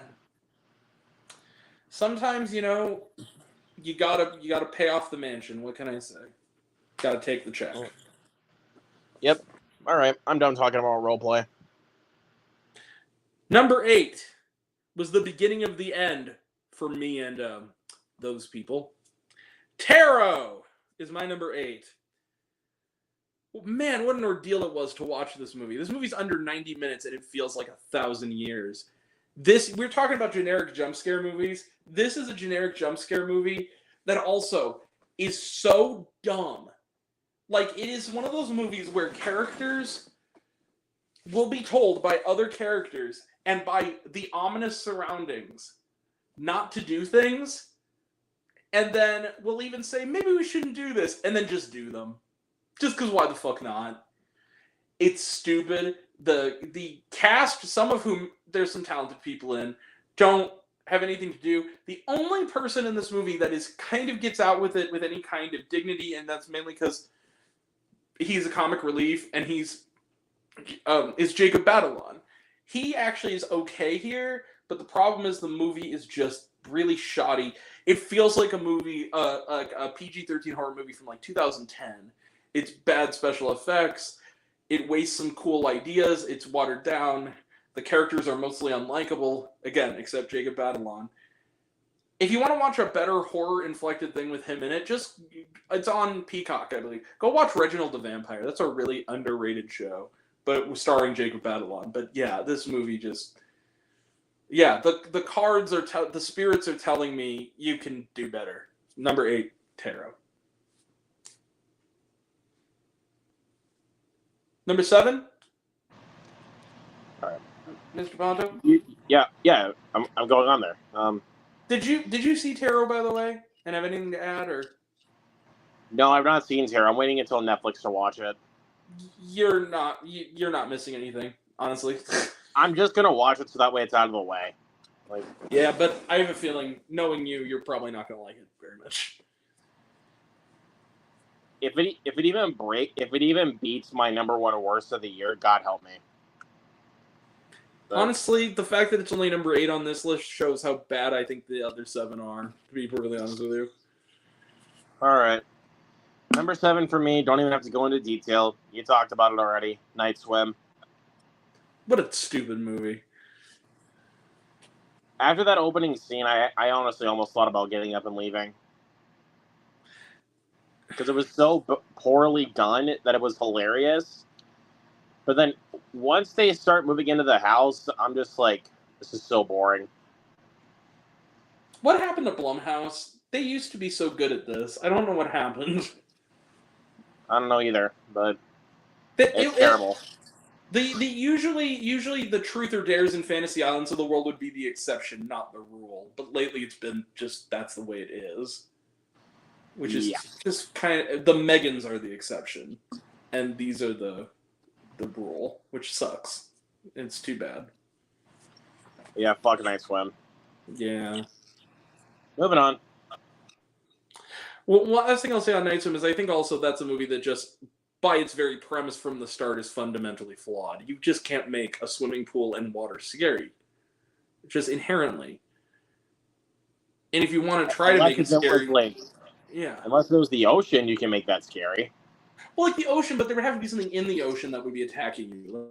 Like deep water or something, but not...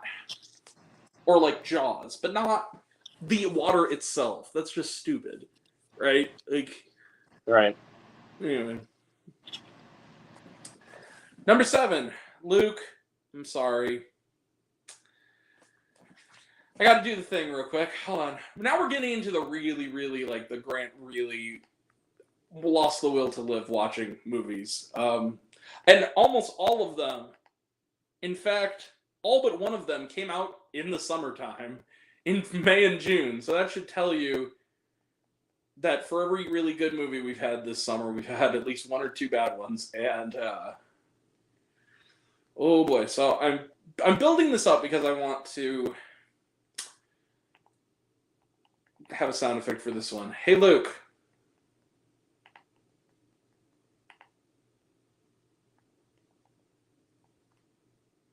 Hey, Luke. You listening? Yeah.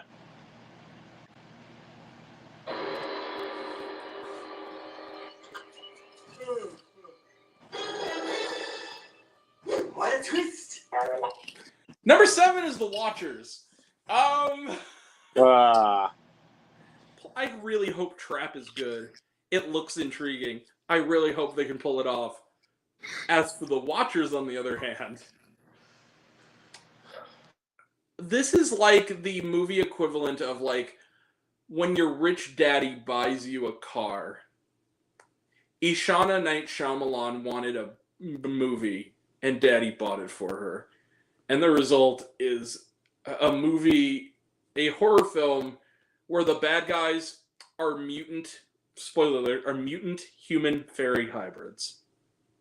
They're fucking fairy people. What the fuck? Why? Why is that? But at the same time, that could be so stupid. It's fun. It's not. It's boring. Nothing fucking happens for so much of this movie, and nothing. Even that nothing has no meaning. It's just they're waiting for shit to happen. This is a movie full of talented people who don't know what to do.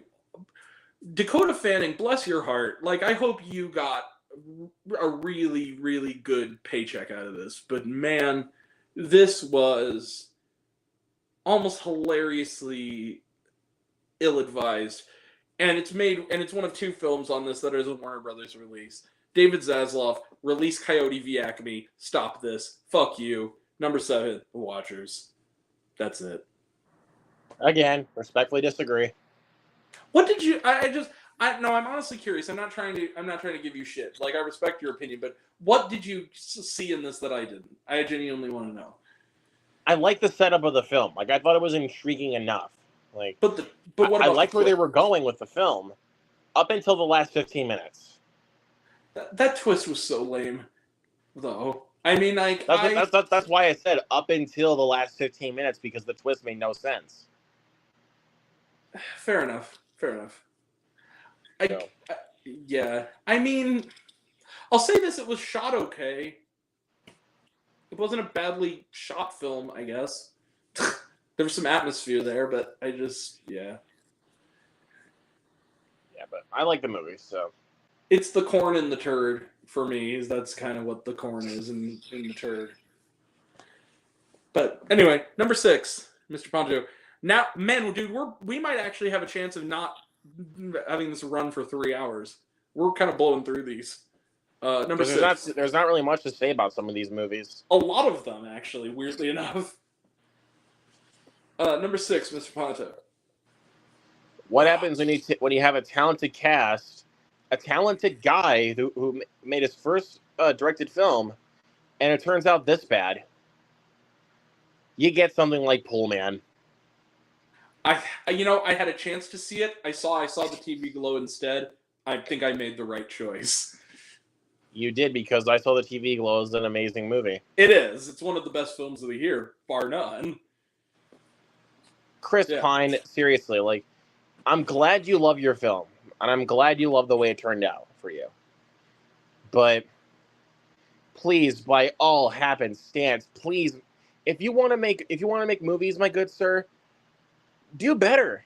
Like, you can make I know you're better than this. Like, you've been in some great films. You've been in films I've loved. Yeah. But if you make something like this, basically 99-cent Big Lebowski, that's what it looked like. Dollar General Big Lebowski. That's exactly what it looked like from the trailer. Like, it fails as a comedy, it fails as a mystery, and it fails on a thriller side of it. Yeah. It tries to be too many different things at once. Chris Pine, I'm sorry, please make better stuff after this. It also seemed like the cast he assembled only were in it because they're buddies with him. Yeah, and let's look at the cast. Chris Pine, Annette Bening, Danny DeVito, DeWanda Wise, Jennifer Jason Leigh, Stephen Tobolowsky, and Clancy Brown. And Ariana DeBose, right? Isn't she in it too? No. I thought Ariana DeBose was in it. Unless I was mistaken. Somebody mentioned it in a review. Maybe I'm wrong. You're probably thinking of something different. Who, by the way, certified cool person, Ariana DeBose. No, she was in it. She's in the cast list. What? Yeah, she was at Danny DeVito, or at least maybe they cut her scenes. She was in it, I guess. Oh, maybe her scenes were cut. Okay. Well, even if she was in it, though, she wouldn't have made the film any better, to be honest. Yeah. Like, I love her, but like, I love her too. But like, she would not have made the film any better. I will say this though, when I did my Instagram post for Seeing Wish, she liked it, so she's cool. Well, she liked my post when I picked up both ISS and Wish, so. Yeah, I wish I liked ISS more. It's not a bad movie, but it was kind of a disappointment for me. Again, opposite spectrum. I liked it. I think my uncle said it best because I saw it in Utah with my family. My uncle said it best. It goes, he's like, it was okay. He goes, I think the ISS stood for it sucked, sort of. Mm, Haha. Well, he's dad jokes. He's I know it's a bad joke. he's a middle-aged Mormon man. What are you gonna do? Make that kind of joke. Yeah. But regardless, yeah, I'm done talking about Pool Man. Yeah. Didn't seem like there was that much of interest. Hell, even like this is one of two films where I use this kind of joke in my Letterboxd review. Mommy, we want the Big Lebowski. We have the Big Lebowski at home, and the Big Lebowski at home blank is Pool Man. Yeah. I'll talk about the other one here in a little bit. Speaking of movies at home with an actor in common, number 6. What do you get when you shoot a movie 5 years ago? It gets delayed by the pandemic. It's all but abandoned when it's halfway done, but then is completed months before its release to cash in on a surprise box office hit the actor was in with a similar title that was actually kind of somewhat decent. I'll tell you what you get. You get The Exorcism, my number 6. Russell Crowe. Jesus Christ. I want you to take a look at all this, everybody. Look at this poster. What does that if you whited out the title, what would you think this was? A poster for The Pope's Exorcist, right? Yep. This movie was called The Georgetown Project until this year. This was not intended to be connected to it, and this is a movie that you can tell was whole chunks of it were shot at other times. It does not look like a finished movie. It looks like a movie that was not done, and Miramax and Vertical Pictures were just like, fuck it, put it out. It's not scary. The meta sort of Scream-esque humor doesn't work. It's not clever. It's pretentious. It thinks it's deeper than it is. And it also is really offensive in that it uses the actual crime of child sexual abuse by priests of the Catholic Church to prop up this generic jump scare piece of crap. I hated this movie. Russell Crowe, why were you in this? This is where we get to the truly offensive shit, and this is one of them. Number 6, The Exorcism. Fuck this movie. Also, Chloe. Also, is Chloe Bailey the one from The Little Mermaid, or is that Haley or Hallie? Hallie. Halle Bailey, give your sister some notes. Jesus fucking Christ. Every movie I've seen that actress in has been really bad. Yeah. Also, Niles from Frasier, David Hyde Pierce. What the fuck are you doing here? Go back to the Frasier reboot, goddammit. You better serve there than here. What the fuck? Anyway, yeah, it's my number 6. Top 5. Here we go. Top 5. This is where we're going to kind of go off on a little longer of a tangent because these are the things that we really want to roast. Really strongly. Yeah. Now, this one, Grant, I'm sorry, but I really could not stand watching this movie. I couldn't even tell you how many times in the first 30 minutes of the film I wanted to turn it off. Okay. The American Society of Magical Negroes. Another thing that got another heated conversation with me and those people. Look, I know that I'm in the minority on this. I understand this. But the things that a lot of people are criticizing this movie for are nowhere to be found in this movie. I'm going to be real about it. Yes, it's a movie that doesn't entirely succeed at what it sets out to do. But some of the criticisms have just been way overblown and dumb. But go ahead. Go off. I don't know. I thought this film was just boring. It wasn't funny. It was just uncomfortable for me to watch in the worst ways. And even when I was watching this, when I saw Justice Smith on screen, I was like, dude, I know you're better than this. But I actually thought he did all right. flaws with the movie aside, I thought he actually tried to give something to it that wasn't maybe there. Like, I knew I knew he could do better than this.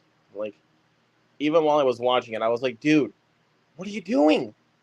I know Mhm. you're better than this. You've done good movies. What are you doing with this? And I yeah. could even honestly tell that David Allen Greer wasn't even wanting to be in this movie. I could tell he was just there for the paycheck. But he still had some funny parts, though. Maybe it's just because it's David Allen Greer, and David Allen Greer is just a funny guy. But there were a couple of lines that it did kind of work. I don't know. Maybe it was that I saw it at Sundance, and maybe it was the higher altitude, and maybe if I watched it again. But I think that the whole rhetoric, and luckily you haven't really taken part in that. The whole it's racist to white people rhetoric is so just retarded. I'm sorry, it is. It's such a waste of. It's not. Like it's not. It is the most. If you think this is like anything, it's not even as deep a satire as it wants to be. It is a lighthearted version of something that should have been a lot tougher, quite frankly. And the fact that people are actually offended by this movie kind of makes me laugh. Like there's nothing to be offended by in this movie. It just didn't work for you, and that's fine. And I appreciate the fact that you, Luke, of all people, are smart enough to know that. I appreciate that about you. Yeah, but I don't want to talk about this film anymore. Otherwise, my Oh, head's gonna Tracy! explode. Tracy's in the house. Tracy's in the house. Hey, Tracy, how are you? Hey, We're Tracy. talking about the American Society of Magical Negroes. We do not agree, but it's okay. Like 'Cause I again- hated the film. I hated the film. It made me uncomfortable. And made when you a film uncomfortable? like this kind of film does that, I just can't bear it. Like And it just made me uncomfortable. And the point I was trying to make to him was that what I respect about his opinion on is that he didn't like the film because what it was trying to do simply didn't work for you, which I think is a fair assessment. Whereas other people don't like the film for stupid reasons, which Luke is not one of those people, which I appreciate. Yeah, but I'm done talking about this. Otherwise, my head's gonna explode. Okay, so that was your number 5? That's number 5. Yeah. Okay, well, I guess it's only right to return the favor, and this was totally unintentional because again, I didn't look at your list, so even though it was on there, I didn't look at it. So, but it only makes sense to do a review of a to give a negative review of a movie you liked. Sorry, Luke. Number 5 is the Garfield movie, or as I like to call it, the product movie.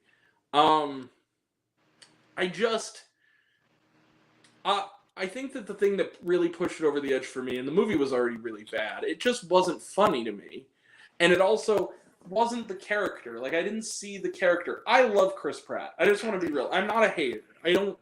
Chris Pratt is a cool guy. I like him. He's a talented dude. But I think, Chris Pratt, you need to take a year off. You need to let us miss you a little bit. Because it's just... He's not playing Garfield in this. Like, he played Mario kind of in Mario. Like, he did a fair job. But in this, he's just Chris Pratt. Like, there's nothing about this that makes me feel like it's Garfield. And we were talking earlier about Madam Web. About the egregious product placement, right? Yeah. This movie is a whore for product placement. I am sorry. Every other line of dialogue might as well be a commercial. They Bumble, Tinder, Olive Garden, a lot of Olive Garden, fucking so much Olive Garden.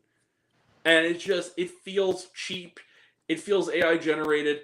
The first scene, I was kind of here for it. I was like, okay, this is kind of cute. Little Garfield, John meeting each other. And then the ad parts started coming in, and I was just like...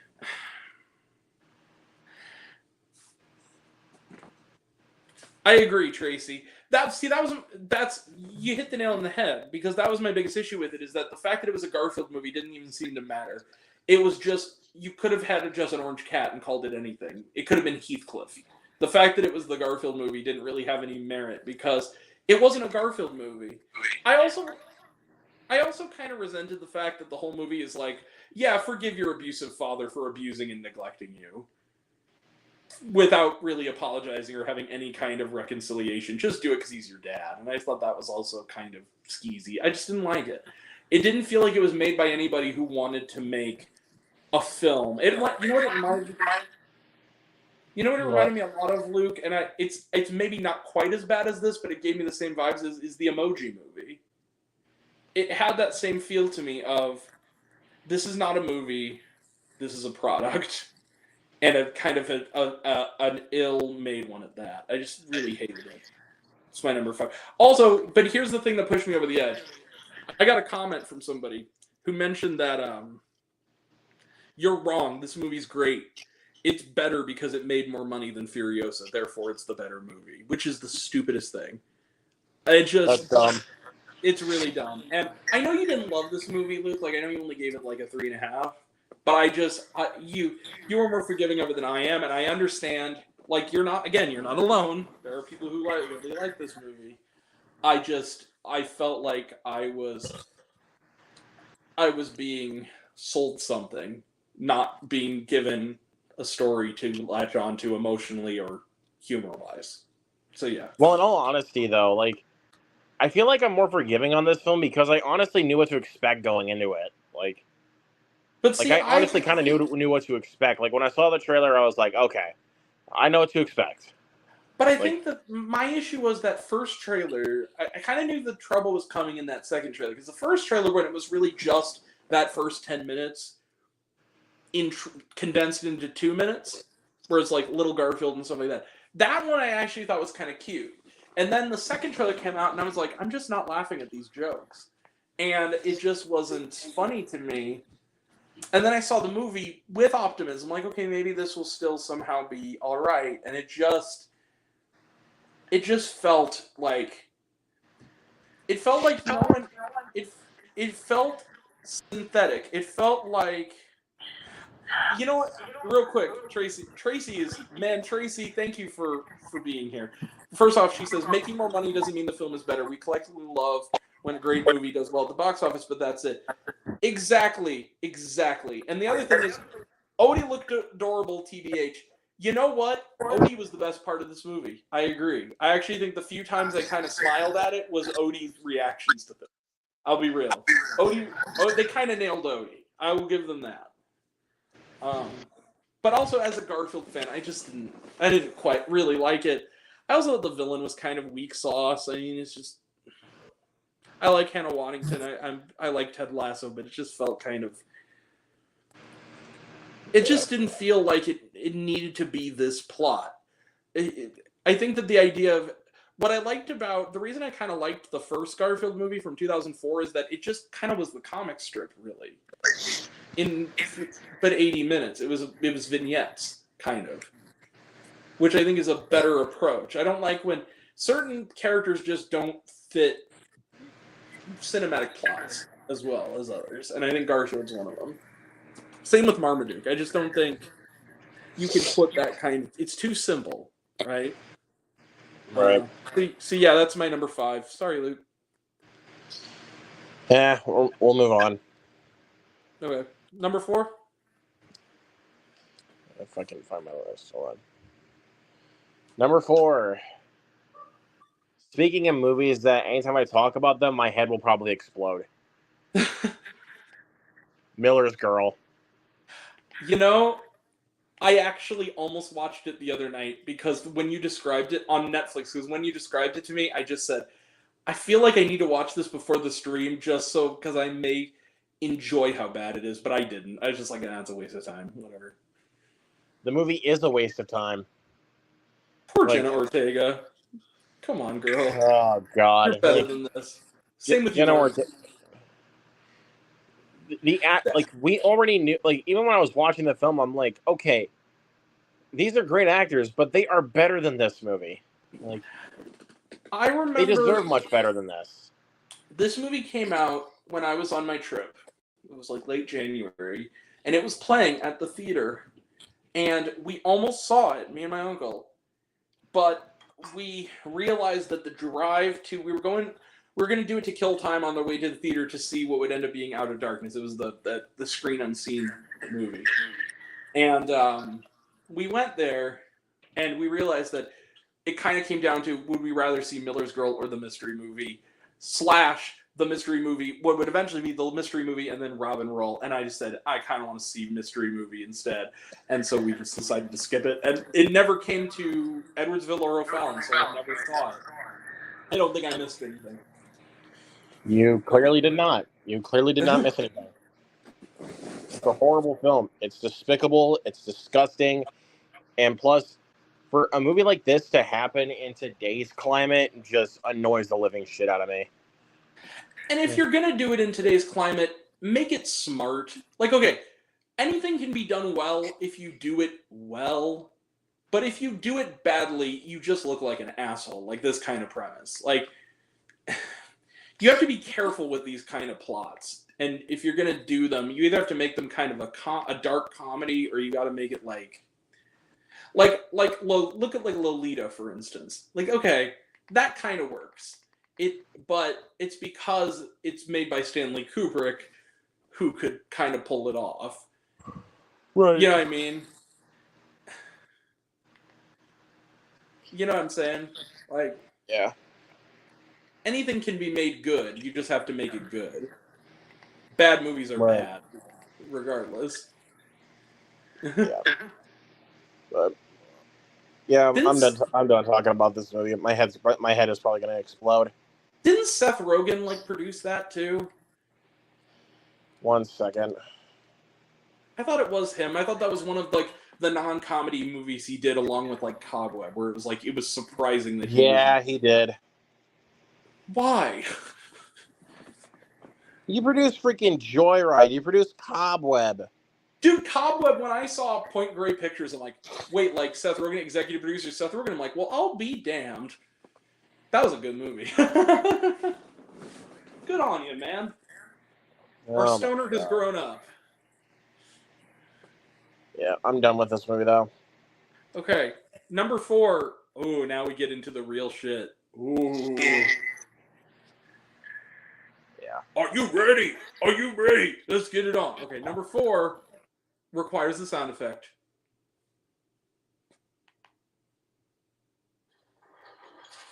Here's some money. Go see a Star Wars. Number 4 is Rebel shit, part shit, the shit giver. Yeah. Fuck this movie. It is a long spaceship ride to nowhere particularly interesting. Part 2. This movie's boring. Nothing fucking happens. And I'm not saying that it needs to be full of action sequences. Even the lore isn't interesting. This is like Star Wars and Dune with all of the character development sucked, and personality and humor and life and, quite frankly, action and scale sucked out of it. This movie is dead. It's dead in the water. It's boring. It looks like shit.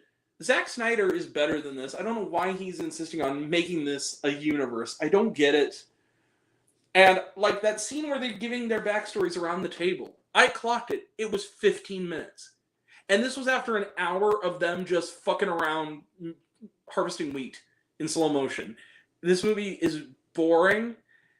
It feels like, at best, this movie would be kind of a dope single panel, underground comic strip. And that's it. There's nothing to this movie. It's not, none of the characters are characters. They're exposition machines who, everything in this movie is tell, don't show, just about. It's lame. It's just not, it's a bad space opera. It's not interesting. The characters, it's full of talented people, both in front of and behind the camera, who never let you engage. Sophia Boutella, great actress. Michelle Huisman, great actor. Anthony fucking Hopkins. He's Anthony fucking Hopkins.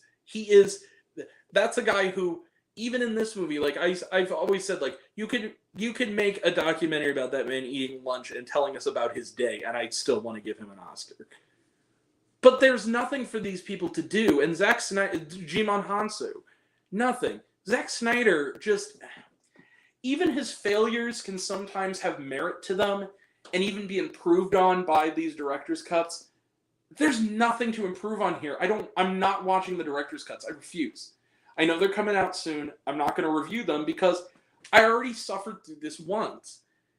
If they make part 3, I'll watch it. Fine. Fuck it. If watch enough of it now, I might as well. I'm not watching the director's cuts. Fuck this movie. Fuck Rebel Moon. Part 2, The Scar Giver. It was one of the more empty experiences I've ever had watching a movie in my entire life. Hated this movie. My number 4. Yeah, it's not good. Sorry, nerds. Can't be on your side on this one. Yeah. All right, number 3. I'm not going to talk too much about this one because, Grant, you already talked about it and you summed up my thoughts. Megamind versus the Doom Syndicate. It's horrendous. It's content, the movie. That's not a movie, it's content. It's 80 minutes of content. That's all it is. It's shovelware. It's cinematic shovelware. That's all it is. It's not a movie. Yeah, I don't even... Calling it a movie, it takes great charity to call that a film. A movie like that. I think you said it. I think you said it best in your Letterboxd review, which was literally just you saying "fuck" 37 times and giving it a 0. Like that's literally because I don't even know what else to say about it besides fuck. That's all you can say is fuck fuckity is like fuck fuckity fuck this movie fuck fuckity fuck everything fuck all fuck you fuck this movie 0 stars. That was your whole review. And it was the horror I had to suffer through. Hey Luke. Okay, did you say your piece? Yeah, I'm done. Because again, speaking of which, my head's gonna explode if that's the case. Okay, number 3. Luke. This is the first movie I saw after we mended our particular fence. I think you know what's coming. I know what you're talking. I'm just gonna say this. I know what it is. I'm not gonna say it. You please don't. But I'm not gonna say it. But all I'm gonna say is you saw this on my birthday. I saw this on your birthday while you were seeing Kingdom of the Planet of the Apes, aka a good movie. No, I was on vacation by that time. Oh the yes, week after was when I got home and were, wasn't able to watch it. You were on vacation. That is right. Okay. Speaking of Tyler Perry.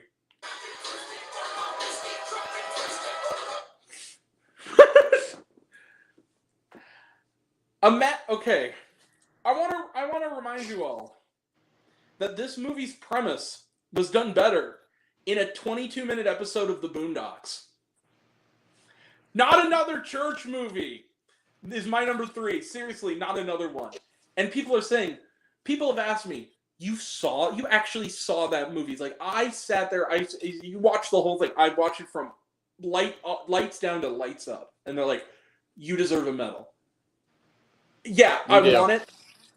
Everybody who made this movie, I'm going to be real with you. The fact that this is only my number 3 is because the top 2 on my list I thought were morally offensive. But if we're being objective on a filmmaking level, this is the worst. This is the worst. Kevin Daniels, Mickey Rourke, Tisha Campbell, Jamie Foxx, especially you, Jamie Foxx. What the fuck, bro? Kyle Pratt, Vivica A. Fox, and director Johnny Mack. You owe me $10 and 88 minutes of my life that you stole from me. This movie is not a movie. It is again, with great charity, you would call something like this a movie. This movie makes Scary Movie 5 look like Scary Movie and makes Scary Movie look like Airplane. This movie is so fucking bad. It's a bad spoof. There's no joke here. Even compared to like the Friedberg and Seltzer movies, there is no joke. It is literally, these are the jokes. These are all the jokes in this movie. Hey, Luke. What? I'm writing a diary because my man left me and I'm a mad black woman. Ha ha! Or how about this? Hey, like I got one for you. Well, ain't that Counselor Fairy? No, it's actually pronounced Harry. Taylor Harry. He exactly. is silent. The joke is that his name is Taylor Harry and the P is silent. And then then they joke, oh, Vivica Fox is the judge. Do you know what that means? I do, Your Honor. His pee don't work. That ain't funny. Not funny. Also, Or how about this? God told me to give all the power. God said to give all the power to all the women in the world. God wants you to be pimping? Fuck you, movie. yeah, it's this movie just. Or hell, Mickey- like this. How about this? Yeah. You're going to get my money when I'm gone? Oh, I'm going to get your money. You're going to get it? Or are you going to get this gas money? Farts. How's it supposed to be funny? Would you believe me if I said that was one of the highlights? It's a bad joke, but it was one of the highlights of this movie because at least there was a setup and a punchline. Whereas the rest of this movie, there's none of those. This is another example. Or hell, how about this? Oh, Lamar Morris, another one on the shit list. You're better than this, bro. But Or how about this? yeah. Now pull the car over before the dude goes to jail. Okay, That's a good idea for a sequel.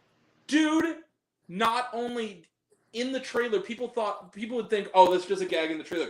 No, Tisha Campbell looks in the camera for a solid 30 seconds and looks like she wants to die.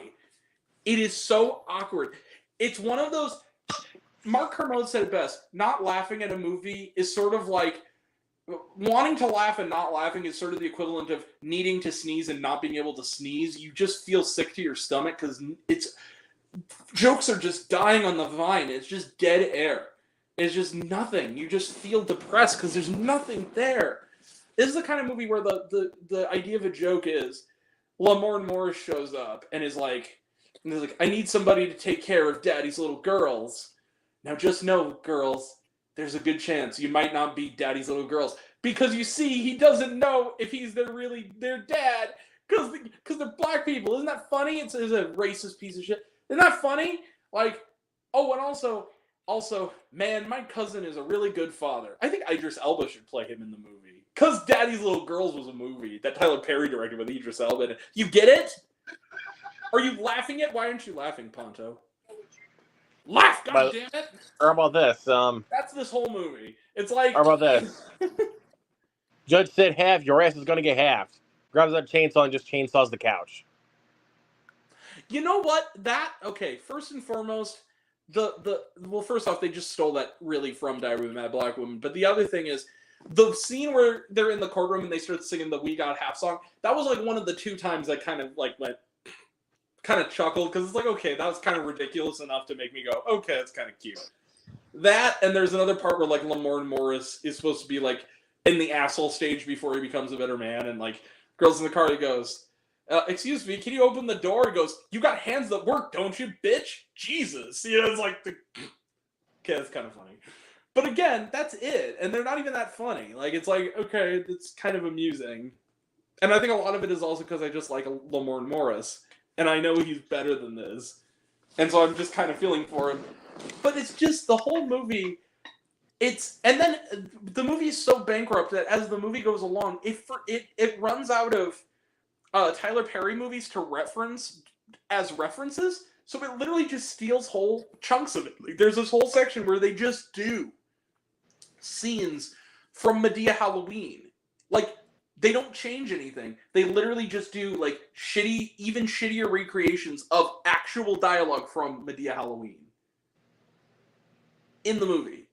Like wholesale with the everything looks cheap. It looks like it's shot in the same 2 places where you can actually see the frayed outlets on the wall. Jamie Foxx and this also got a wide release in over 1,000 theaters, I might add.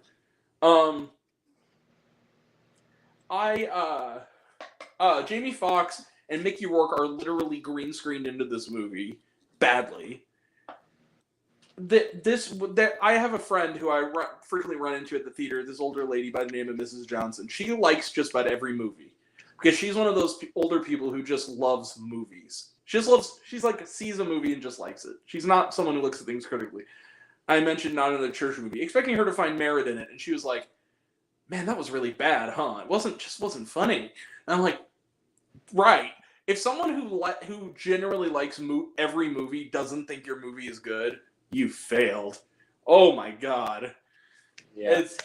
It's honestly like people give a lot of shit for me for liking the Medea movies. I do like the Medea movies. They're cheap and silly, but you know what? Sometimes I need a good middle school style joke.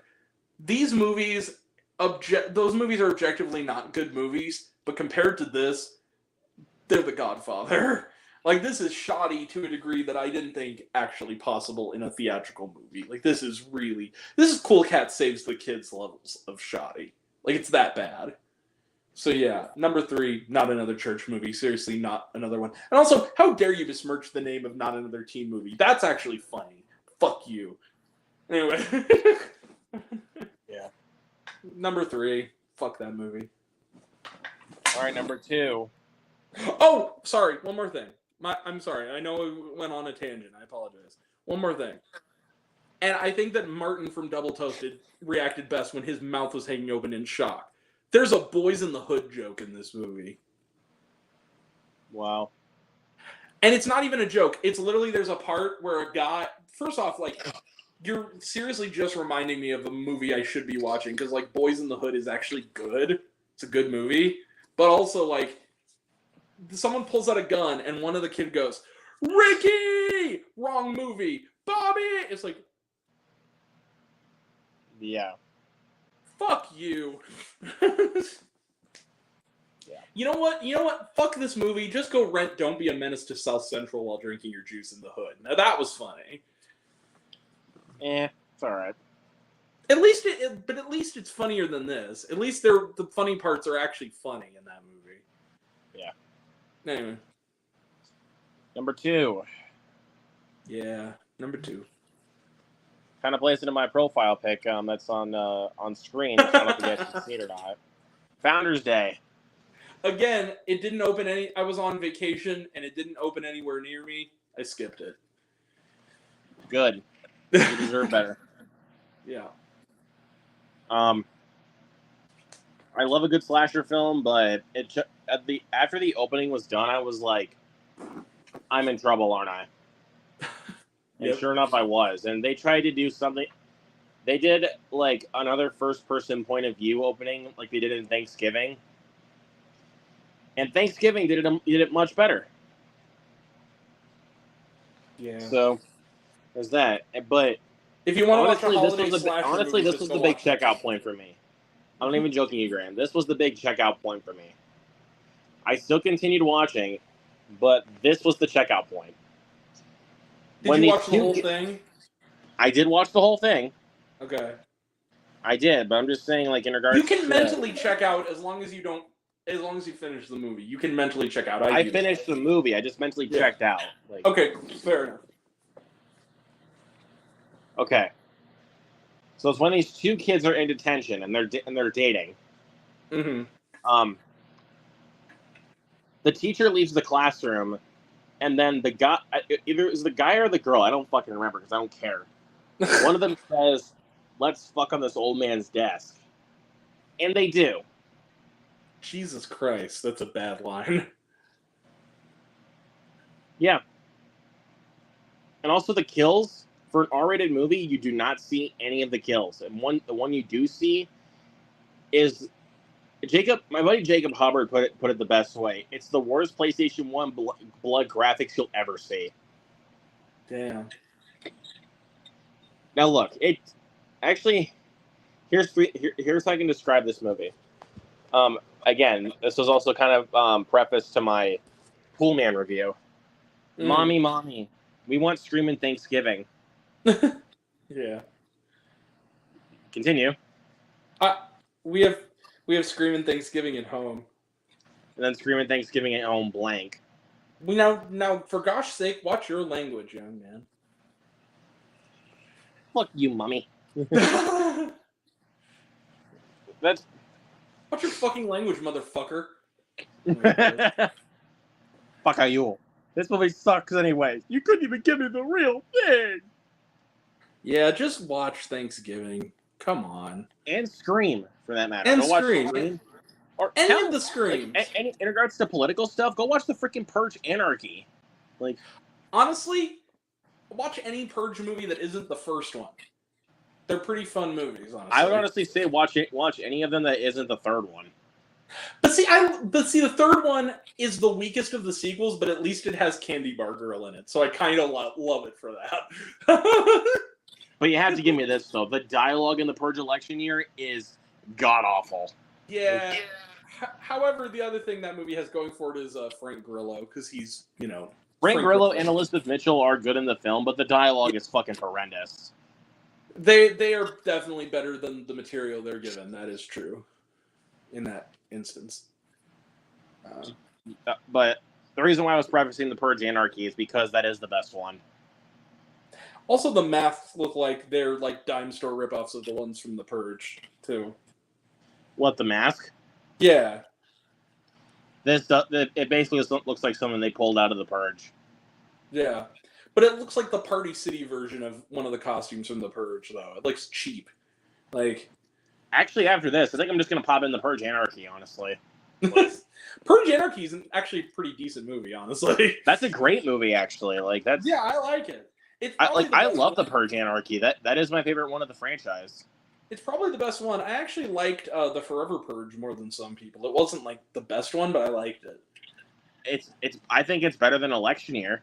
Like, yeah, I'll say that it is better than Election Year. You know what? Fuck it. I liked the Purge TV series. I know that it didn't last very long, and season 2 wasn't as good as season 1, but it was still all right. I will say this though about the first Purge. To clarify, the movie that's actually called The First Purge. The third act kind of twist with one of the characters doesn't make sense. It doesn't, but I will say because it's because they introduce you to a drug dealing kingpin in the movie, and then they make him and Cody Leach put it best. Like they try to make him like John McClane in the third act. Like you're supposed to root for the guy. Yeah, that was kind of lame, but I will say this: I thought that the first Purge.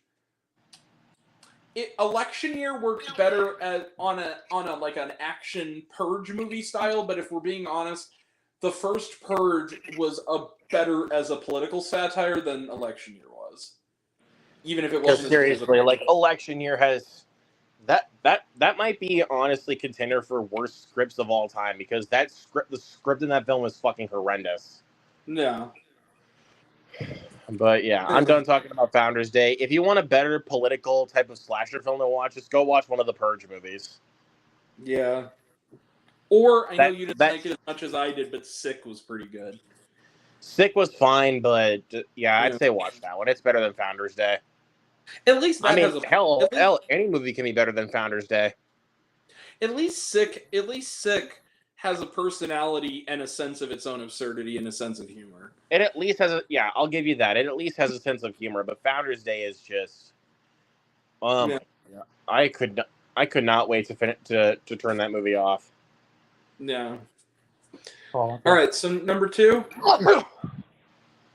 Damn it, I forgot to mute the mic. Are you okay? I'm fine. It's allergies. Oh, okay. I thought you were actually going number 2. I thought you did like a demonic voice. No, it would actually be appropriate. Okay, number 2 is one of those situations where it's like any day it could be number 1, but you know what? I'm giving it to this because this only is offensive to one person, not an entire group of people, and it's also an hour shorter, so that's why it's my number 2. But Luke, I'm sorry. I know you liked this movie, but I'm sorry. Number 2 is Back to Black. I just, and it was number 1 for a long time, but it's my number 2. Amy Winehouse was a genius and a beautiful soul and a beautiful artist who was shat on in this movie. Now, one thing I will give credit to, that I think there is one element of this movie that is not only good, but I think is actually great, and that's Marissa Abella. I will give you that. She is really fantastic as Amy Winehouse. I could see her being terrific as Amy Winehouse in a better movie. This is not that movie. This is a movie that is really not about Amy Winehouse. Like, I'm sorry. If you want to watch a real movie about Amy Winehouse that is about her, go watch Amy, the A24 documentary. The Asif Kapardi movie. That one really has... It shows it from her point of view. And I think this movie is sort of Bob Marley was a victim of this too, but at the end of the day, there was enough good about Bob Marley to make me like it, to kind of give it let that slide. But this is kind of the failing of the official sanctioned biopic, because when you need to get the music rights, it's a double-edged sword, because when you want to get the music rights, which they barely have any of her music, it's like 8 minutes in like 2 hours, you want to hear the music, yes. You don't want an Amy Winehouse biopic without Amy Winehouse songs in it. But in turn, you have to bow down to the people who are the surviving family members. And that's where this movie runs into serious trouble, because her father and Blake were not good people.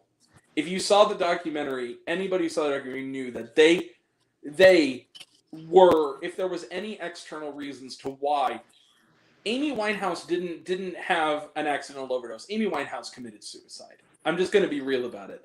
It was, the cause of it was an accidental overdose. She wanted to die. And the reason for that was Blake and her father. In the real world. In the real world, that was the reason.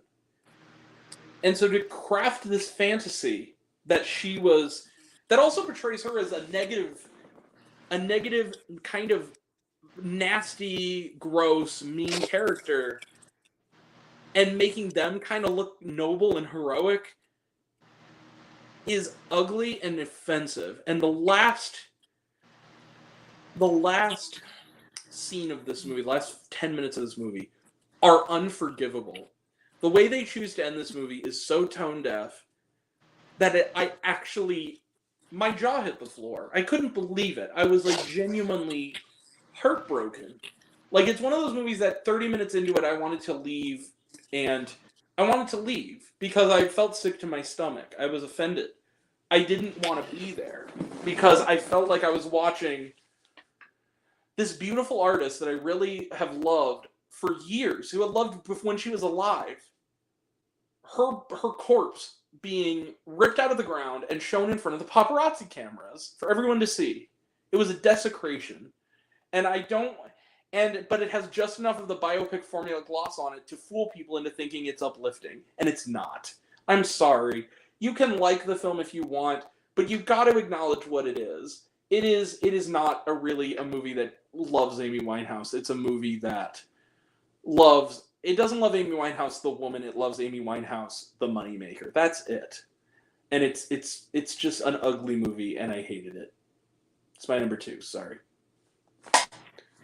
Don't have to say sorry. We can respectfully disagree.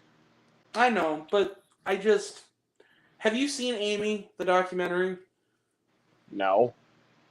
Watch Amy, the documentary. That's all I will say. And if you still feel that way, that's fine. But I genuinely want you to check that out, because it's a much better telling of the story.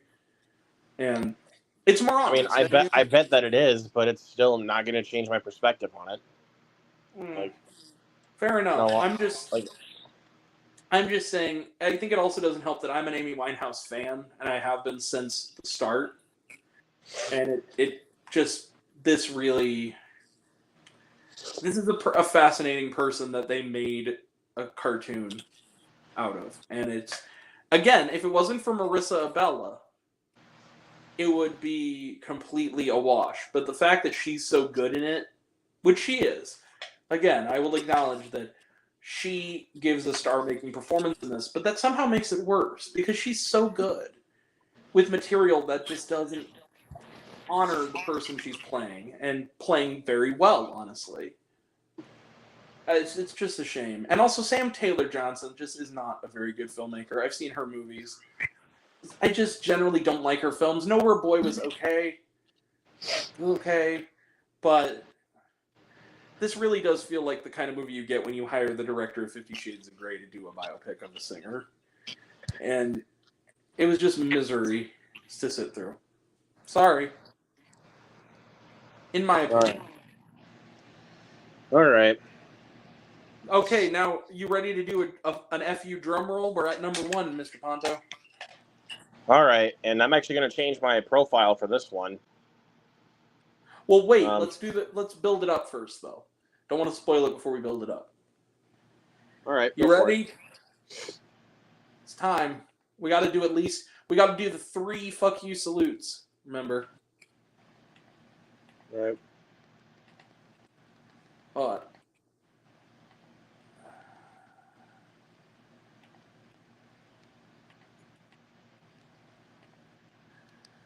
Number one. Fuck you. Damn it. Number two. Fuck you. Number three.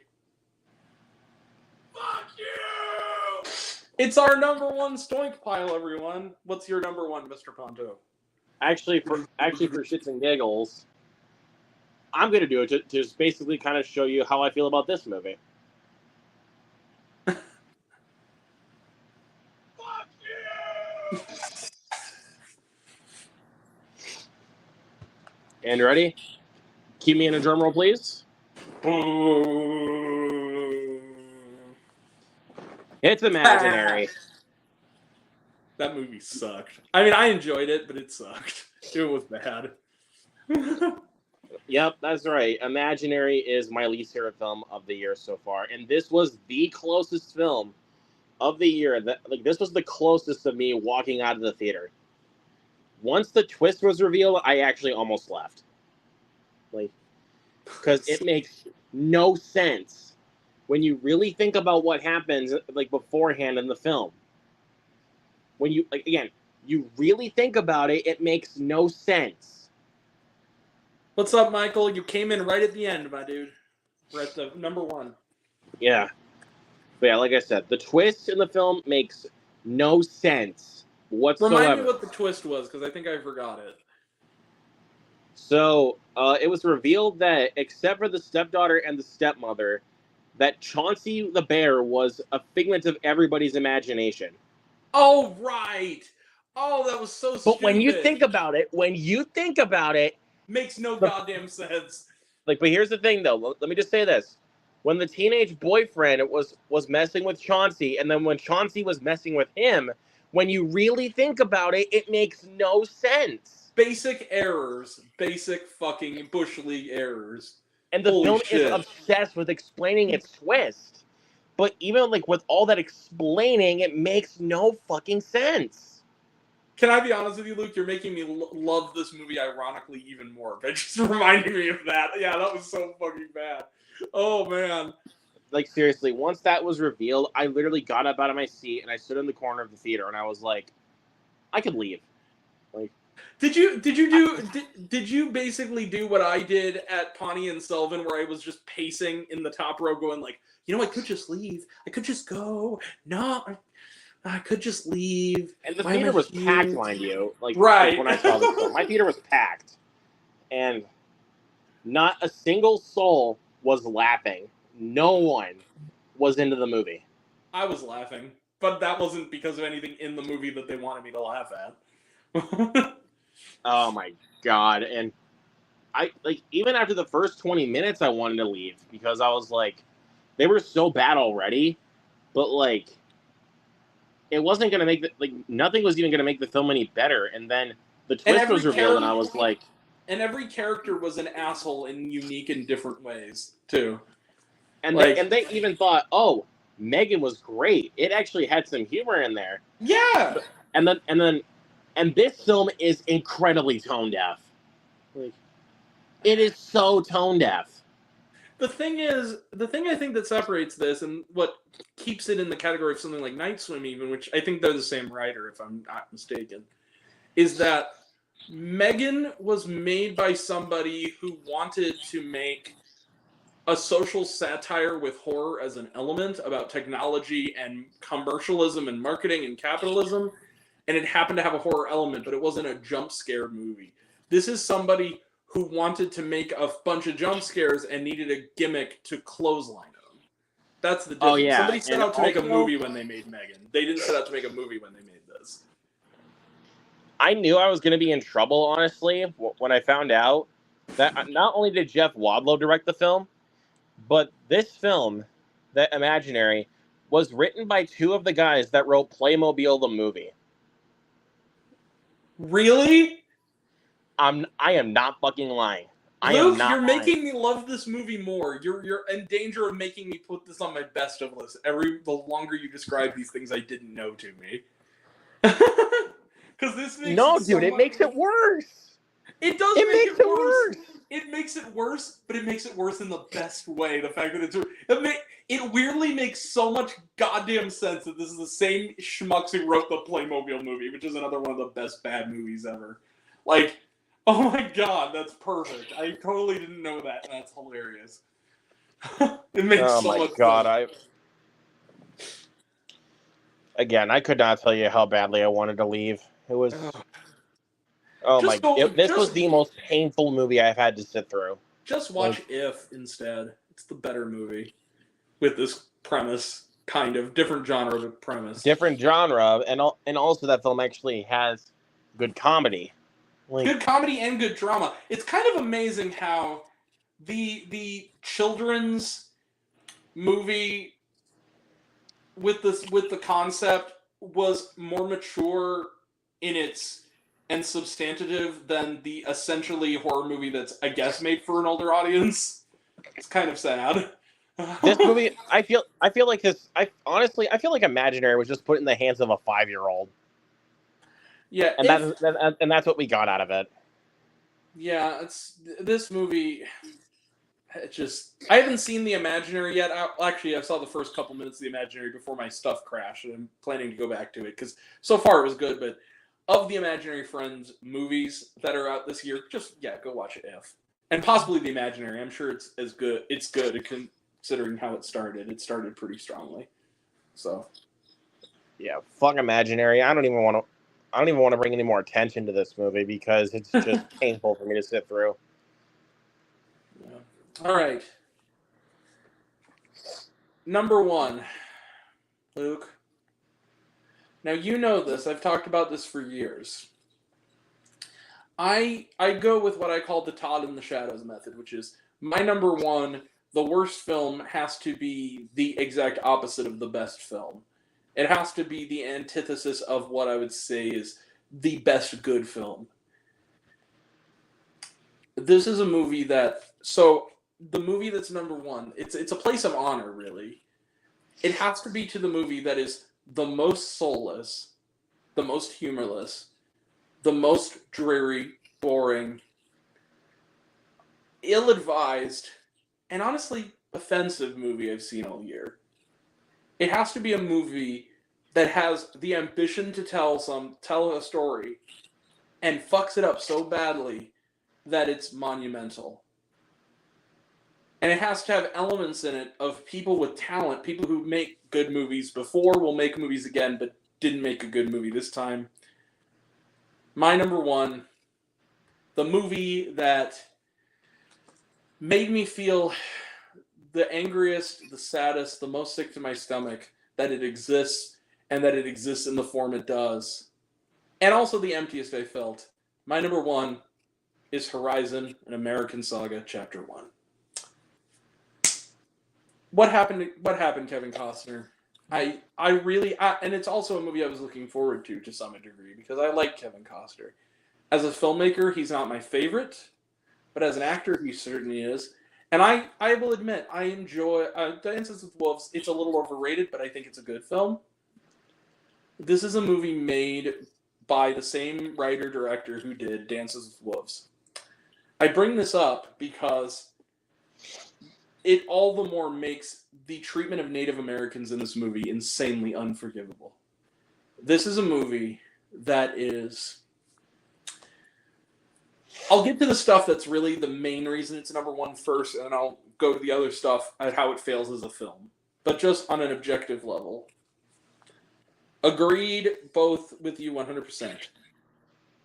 And Luke, you're a little nicer to this movie than I am, but I think you agree on some of these points. Is that first and foremost, this movie, anybody who is not Kevin Costner or has the same genitalia / skin complexion as him and or nationality as him is portrayed as, like, okay, let's talk about the British characters, are portrayed as tea-sipping do-nothings who don't contribute. women are portrayed as needing protection from a man at all times, and also treated as sex objects, making them have sex with men who are twice their age, or justifying peeping on somebody stripping to bathe themselves because, I mean, we don't like them because they're British. It's a movie that has you cry as you watch, that wants you to cry watching white men die at the hands of Native Americans who are simply retaliating for them taking their land and destroying it in front of you, and then wanting you to cheer as one of those white men violently on screen scalps one of those Native Americans. It's a cheer moment in front of a child. This movie is ugly. It's way too long. But here's the other issue. This movie is 3 hours and 1 minute. And nothing fucking happens. Nothing. This is a movie, and thank God that the second one apparently is on the shelf for a little while. It needs to stay there. This is one of those things like, leave it on the shelf, set the shelf on fire, call it a loss, accept the insurance money, because this is not it. David Zaslav, release Coyote vs. Acme. Kevin Costner, go back to Yellowstone. This is not what you were put on this earth to do. You're better than this. Warner Brothers is better than this. This is not it. This movie is too long. It has 3 plots that have no resolution. I know it's only chapter 1, but you got to have momentum. If you're going to make a movie 3 hours, it has to eventually go somewhere. You can't just idle around for 3 hours. You just can't. I'm sorry. It's not why I go to the movies. It's a 20-minute pilot that's stretched to 3 hours for a TV show, basically. It doesn't even look like a movie.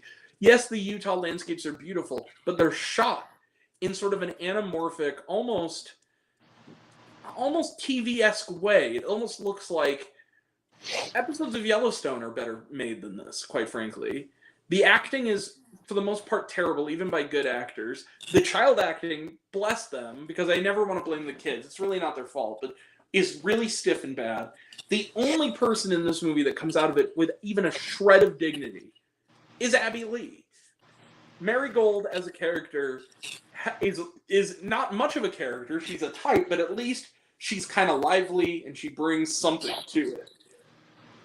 And she brings some charisma to that part. Everybody talks in this kind of monotone, dreary thing. And the people who have criticized me for my review, because people don't like the fact that I didn't like it, including, again, those people who went into my live and wanted to stir shit up about a movie they haven't seen, I want to add. They have not seen this movie.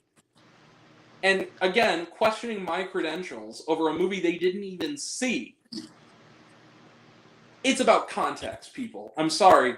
I gave you an alternative. I told you guys to go see The Dead Don't Hurt, which does this kind of thing in 2 hours and better, and actually treats all of its characters, regardless of who they are, in that setting with life and development and dimension and dignity. This movie is a dreary. It is.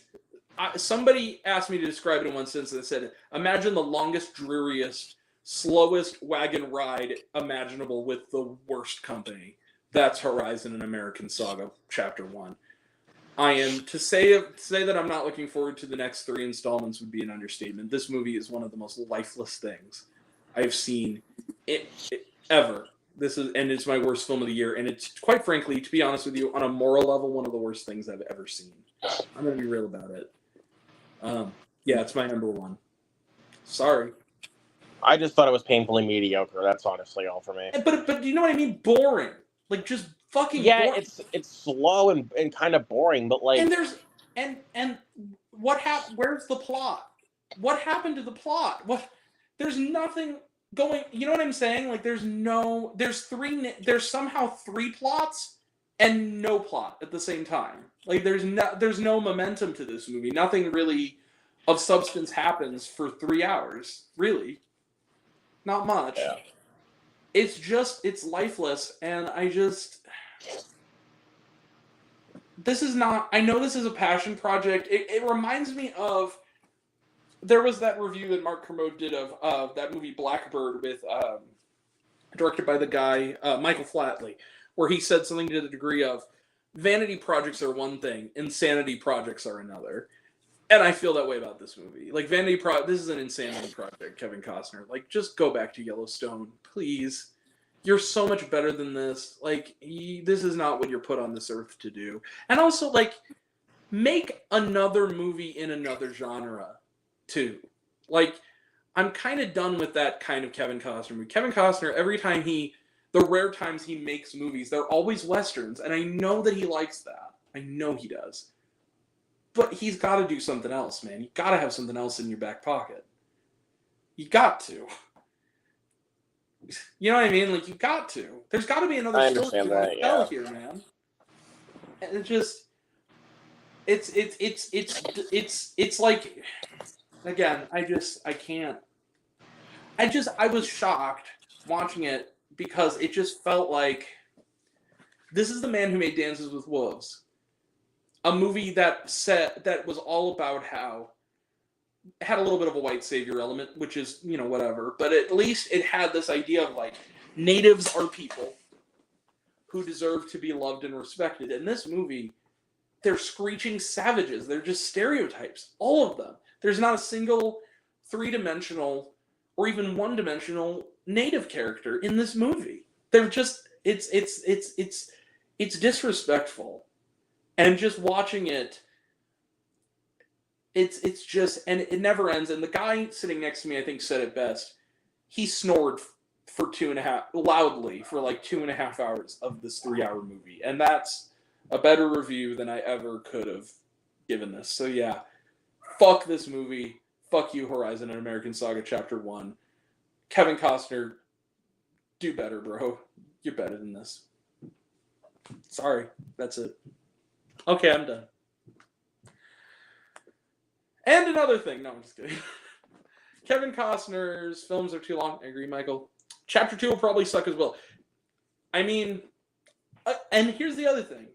This is the last thing, I promise. Like any movie, when and if Chapter 2 comes around, I will go into it with an open mind. I always do. But I'm not exactly looking forward to it, if I'm being completely honest. So yeah. I don't go to movies wanting to hate them, I go into movies wanting to be surprised by them. I don't want to hate movies. I don't go into movies wanting to hate them. I want them to turn out to be good. That's why I do what I do. That's the thing, is I feel like people who generally don't like me, including people who liked me at one point and don't like me anymore, I think what they misunderstand is that my approach to film is that I love movies. My existence is built around them, and I hold movies to a standard. I'm not going to give a movie a pass because maybe it's liked by a certain group of people or just whatever, because if I didn't find any merit in it, I'm doing a disservice by lying and saying I did to you. You know what I mean? That there's no... Right. That's not disrespecting the filmmakers. That's disrespecting you guys. That's disrespecting my audience. And I'm not going to fucking do that. Because that's a cop-out. You don't... You can criticize a person's art and not criticize the person themselves by doing so. Yeah, I mean... Right. We criticize generally because we love, right? That's why we do this. It's... Right. The reason we rail on so many Blumhouse movies is because we love Jason Blum, and when he makes good movies, we celebrate them, just like when he makes bad movies, we criticize them, because that's what it's about, right? So, yeah. When I review Kevin Costner in a good movie, I praise him, and so when I criticize this movie, it's because I want Kevin Costner to make better work. Like, that's what it's about. It's not... If I didn't respect these people, I wouldn't do this. But I think that we've now reached this point in our sphere, Luke, and I think you can agree to this synergy. This post Shelby Oaks era, if you will, of film criticism, where negativity of any kind in film reviews on YouTube is because of, and I'm gonna hold his feet to the carpet as I respect the hell out of this guy, and he's a mentor as far as I'm concerned. But Chris Stuckman, man, like I gotta kind of hold your feet to the fire, because ever since this new shift in your whole thing, it's become, we live in this era of like the idea to a lot of people, including people within our community, the idea of even making a worst list is considered like an act of disrespect to the art of filmmaking, which is just, it's bullshit. Quite frankly, it just is. It's movies. Movies can be bad, and we can acknowledge when they are. There's nothing wrong with that. You know what I mean? Like, that's why we're here. We're doing to some degree, and I'm not trying to suck my own dick. I'm being clear about it. We are trying to do a service to our viewership.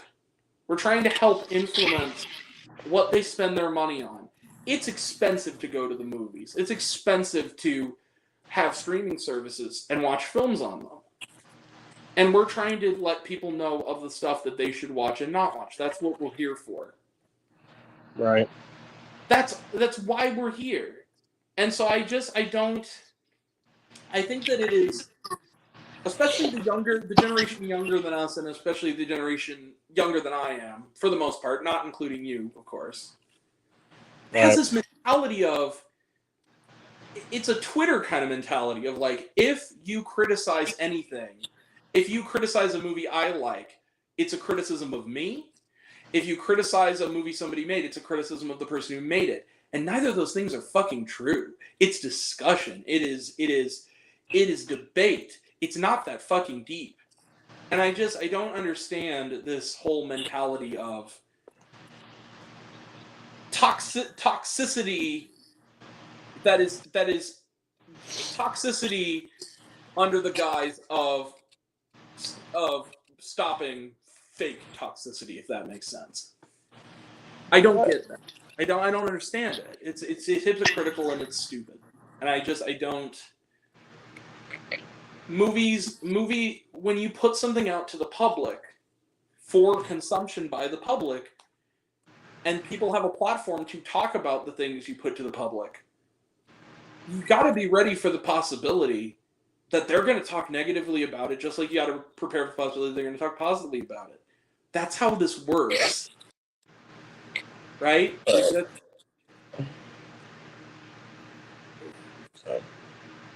You know what I'm saying? I'm sorry, I didn't mean to go on a rant, but it's just,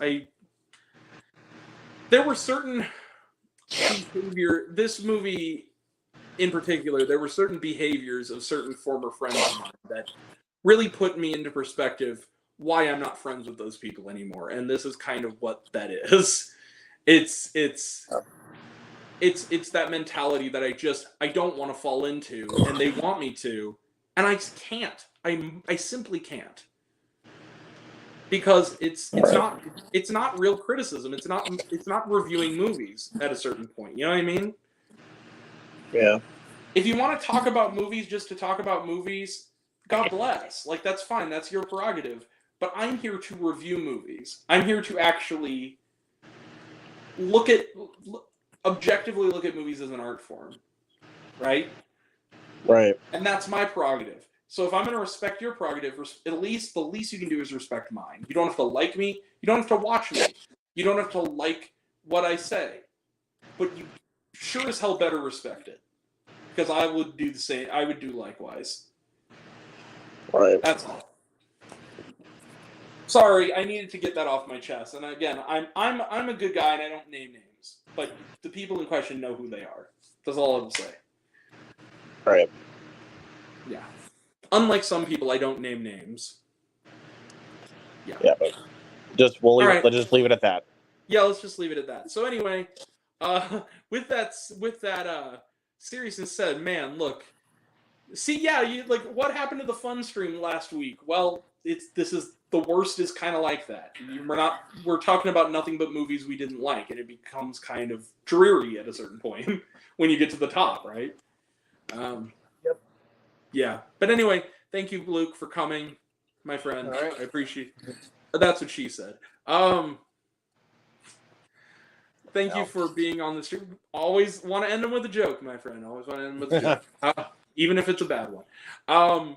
Thanks for being here. To all of you watching, to all the people in the chat tonight, who are also True Blue friends and True Blue film lovers. Michael, Nerdy Film Girl, Tracy, our pal, Ethan Reuter, you guys kick ass. Thanks for your support and thanks for being here. And yeah, love you guys. Love you, Luke. You're my brother. Thank you for being here and putting up with me criticizing movies you like, but and agreeing. Yeah, with you. I'll still put up with it. But here's the other thing. I think why I think you and I get along so well is that we both know that at the end of the day,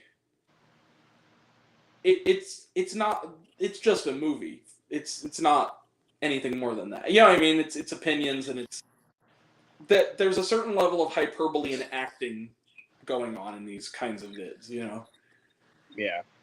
And at the end of the day, like, you and I will always be friends. Like, this is not right. Movies are dumb. Inherently, like, movies shouldn't be the reason for stupid bullshit. Yeah. But anywho, that being said, we are going to call it a night for tonight. Subscribe to this guy, Luke Ponto. If you want to see some very, very good content, Daddy made you some content open wide. Daddy made you your favorite open wide. And with that said, someday this nightmare will end, people. Thank God for Elon Musk and his shitpost memes. X is the home for free speech. The new norm, X, Mr. Burcham, at DeviantArt. All right, bye. Love you all. Peace. Yeah. Thanks for coming, Luke. See you around, buddy. All right, peace.